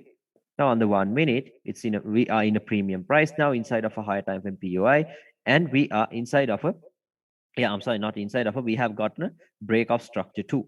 Okay, we have got a break of structure 2. Okay, in those previous examples, we waited for internal range liquid to get taken out and then a sell above that, right? Maybe at least this. Okay, at least this. But yeah, in this example, look what happened. I told you, right? Pay attention to how price is pulling back towards the point of interest. What are they doing? Inducements. Building up Filling liquidity. up liquidity. Inducements, exactly. Yeah, now you have to willing to be, yeah, you have to be willing to take a risk here, right? Why? Liquidity below the point of interest. Now they can come here and then fall, or else do this. We do not know. But if you do this, stop loss above the strong high, you're always safe. Okay, keep that in mind. Okay, you're always safe, but we don't like that, right? Like I'd rather get stopped out and then enter once again rather than having a 9 pip stop loss. Okay, and yeah, price tapped into our point of interest. Okay, what happened? Bam. Okay, we are getting our partials. No, no, no, not partials. We're moving it to break even. You could have just taken partials from the Asian lows or something and then leave a runner into the, why now see, this cannot be held for a long time, but this can. Why? Higher time frame point of interest, right? High time frame point of interest. So higher time frame targets into the 4-hour low, or else the daily low itself now. Okay, so what happened? Now that's a 1 to 63. Go to the 1 hour, and it's about waiting now. Okay, let's wait, and then done. Finally, see that? So daily to daily storyline is completed. See that? From here to here was the trade in range, and you saw how many opportunities we had, right? Intraday to swing. Okay, lower time frame entries, higher time frame targets. That's it. Okay, lower time frame entries, higher time frame targets. So now you see that, right? We do not have to deal a lot with the 1 minute. Okay, or you like even if you're not doing that, you can just do this ping pong stuff, up and down. See that? Now we have done ping pong on a higher time frame. See that? Up and down, up and down. See, now if you look at market structure, now see how clear market structure is. What can you expect once again? Can you understand it? Okay, can you understand that? So this is how you mark out your, yeah, see, exactly. This is how you can properly mark out your trading ranges and then play along with that. Can you, yeah, I hope you understood this, yeah? Like this is all I do. Okay, this is all I basically do. Okay, mark out the trading ranges, play along with them. Okay, play along with them. That is all you should do. Okay, that is all you should do. Like now, yeah, like it is very simple, very simple. Like you would have seen, I put a breakdown of this trade. I posted a breakdown of this trade. It was the same stuff: high, low. Now see, this was the high, this was the low, went into a premium price, tapped into this, when price tapped into that. Okay, a bearish QM was formed. See this? Okay, bearish QM was formed right here. Okay, so how do we know this strong high has created a weak low? Intermediate structure broke right here. Asian session. Yeah, Asian set 10:30 starts at 3:30 right here. See that? Asian session as an inducement. Okay, Asian session as an inducement, and what else? Internal range liquidity of this trading range was right here. See that? Sell above that. Sell right above that at this imbalance. No drawdown. So you're selling it here, right here. Stop loss above that high. This should be your first target, and then leave a runner into the 4-hour low, like this. See that? Simple. Very, very simple. Okay, same stuff. Okay, using the same stuff that I taught you. See, you could have just keep on trading this, and like look how clean this is. Okay, look how clean this is, the Asian range thing. Okay, so yeah, this day it did not, but look at this day. We have this Asian highs, Asian highs. Right above the Asian high, what did we have? Imbalance. See that? Sell it. London Open, sell it. See? Asian range, false run in the opposite direction, inducing bias into the market, and then comes the drop. Sell it. Like this. Okay? Yeah, it fell until here. Sell it. And then same thing. On this day, we had the Asian session. Like this. Right above Asia, what did we have? Okay, right above Asia, we have this unmitigated wick. See that? Unmitigated wick. Where did price come into? Right into the wick. Sell it. London Open. See?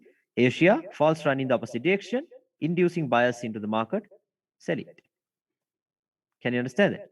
Okay, same stuff. Selling it right here. Like this. And even this day, look how it goes. Where was Asia? Right here, I guess. Okay, this is Asia. Okay, so right above Asia, what did we have? Unmitigated wick. Sell it. Can you see that?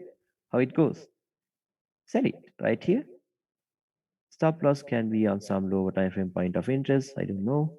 Like I did take the sales, but yeah, like this. And see how fractal price is. If it takes out Asian high, it drops down. Okay, but if it takes out the Asian lows first, what happens? It will go up. See that? Inducing sellers into the market and then they're going up. What did they do here? Induced buyers into the market and then they fell back down. So here, took out the Asian lows, induced buyers into the market, started going up. Like, look how beautiful the charts are now. Look at that. Okay, you're just playing along with them. Okay, so yeah, now since we have this bullish QM now, we have the stop punt and a breakout structure. Now I'm waiting for this unmitigated wick to play out on Monday or tomorrow. We have all of these inducements.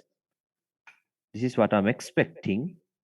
Like this. I don't know if it plays out. I'm just showing you what I'm expecting. We have the 4-hour wick unmitigated, 1 hour wick unmitigated, 15-minute wick unmitigated, liquidity right above that. Yeah, let me delete all of that. Liquidity right above the wick. And on the 4-hour, this is the first time they broke a swing high. So our major breakout structure was still bearish. Okay, so you could take this as the trading range You got from this here. QM there, right? Yeah, we have a QM. See that? We have a QM. So this right here, yeah, this right here was a bearish QM. Okay, and inside of this trading range, yeah, inside of that trading range, we have the weekly point of interest, like this. So I'm looking into this now. I'm looking into this, and yeah, on Monday, if the setup plays out, you can buy from this wick until these areas. And if you're taking a buy and if it plays out, okay, remember to hold this trade. Okay, this can be a swing trade. Because why? The daily structure is broken, right? The daily major breakout structure was here. Now, since we have broken out of the daily range, what if they decide to break out of this? Then your daily trading range is from here to here, right? Then if you're taking a buy here and if you can hold it like this until these areas. Okay, so keep in mind if you're looking for buys, okay, it's gonna be sometimes, okay, maybe it's gonna be a swing trade. If it breaks above these highs, it's gonna be a swing trade. Okay, but make sure you look for sales from these areas too. Okay, from a premium price of the current trading range. Okay, so yeah, this is all I do. So is it clear? Yeah. Do you have any other questions? The POI that you took at the last moment. Please Here? show me that. Yeah. Ah, Can yeah, you sure. explain why you took that POI? Yeah, sure. Um, because So I'm we seeing two or have three this. POI there. Okay, let's see. Okay. We have this top hunt. Mm-hmm. We have this breakout structure. Yes. Okay, and then price started going up. The range was created. So inside of that trading range, high time frame point of interest. What's that? We have this wick. See that? The 4-hour wick that cleared out the liquidity. Okay, so lining up with the 4-hour wick, we have the little 1-hour wick. Okay, or else let's have it like that. And then if you go to the 15-minute, you have the 15-minute wick lining up with that same place. See that? lining up with that same area, you have that, or as the 15-minute breaker too. Do not over refine it. See that? All of Okay. that area in one place and liquidity resting right above that. So I told you, right? When there is a higher time frame point of interest lining up with those areas, you can't expect this internal range liquid to get taken out too. Didn't I tell you that? Okay. Yeah. So that's the thing. Yeah, you have to. Uh, Let's see. uh, Let's see. This is what I'm looking at. Yeah.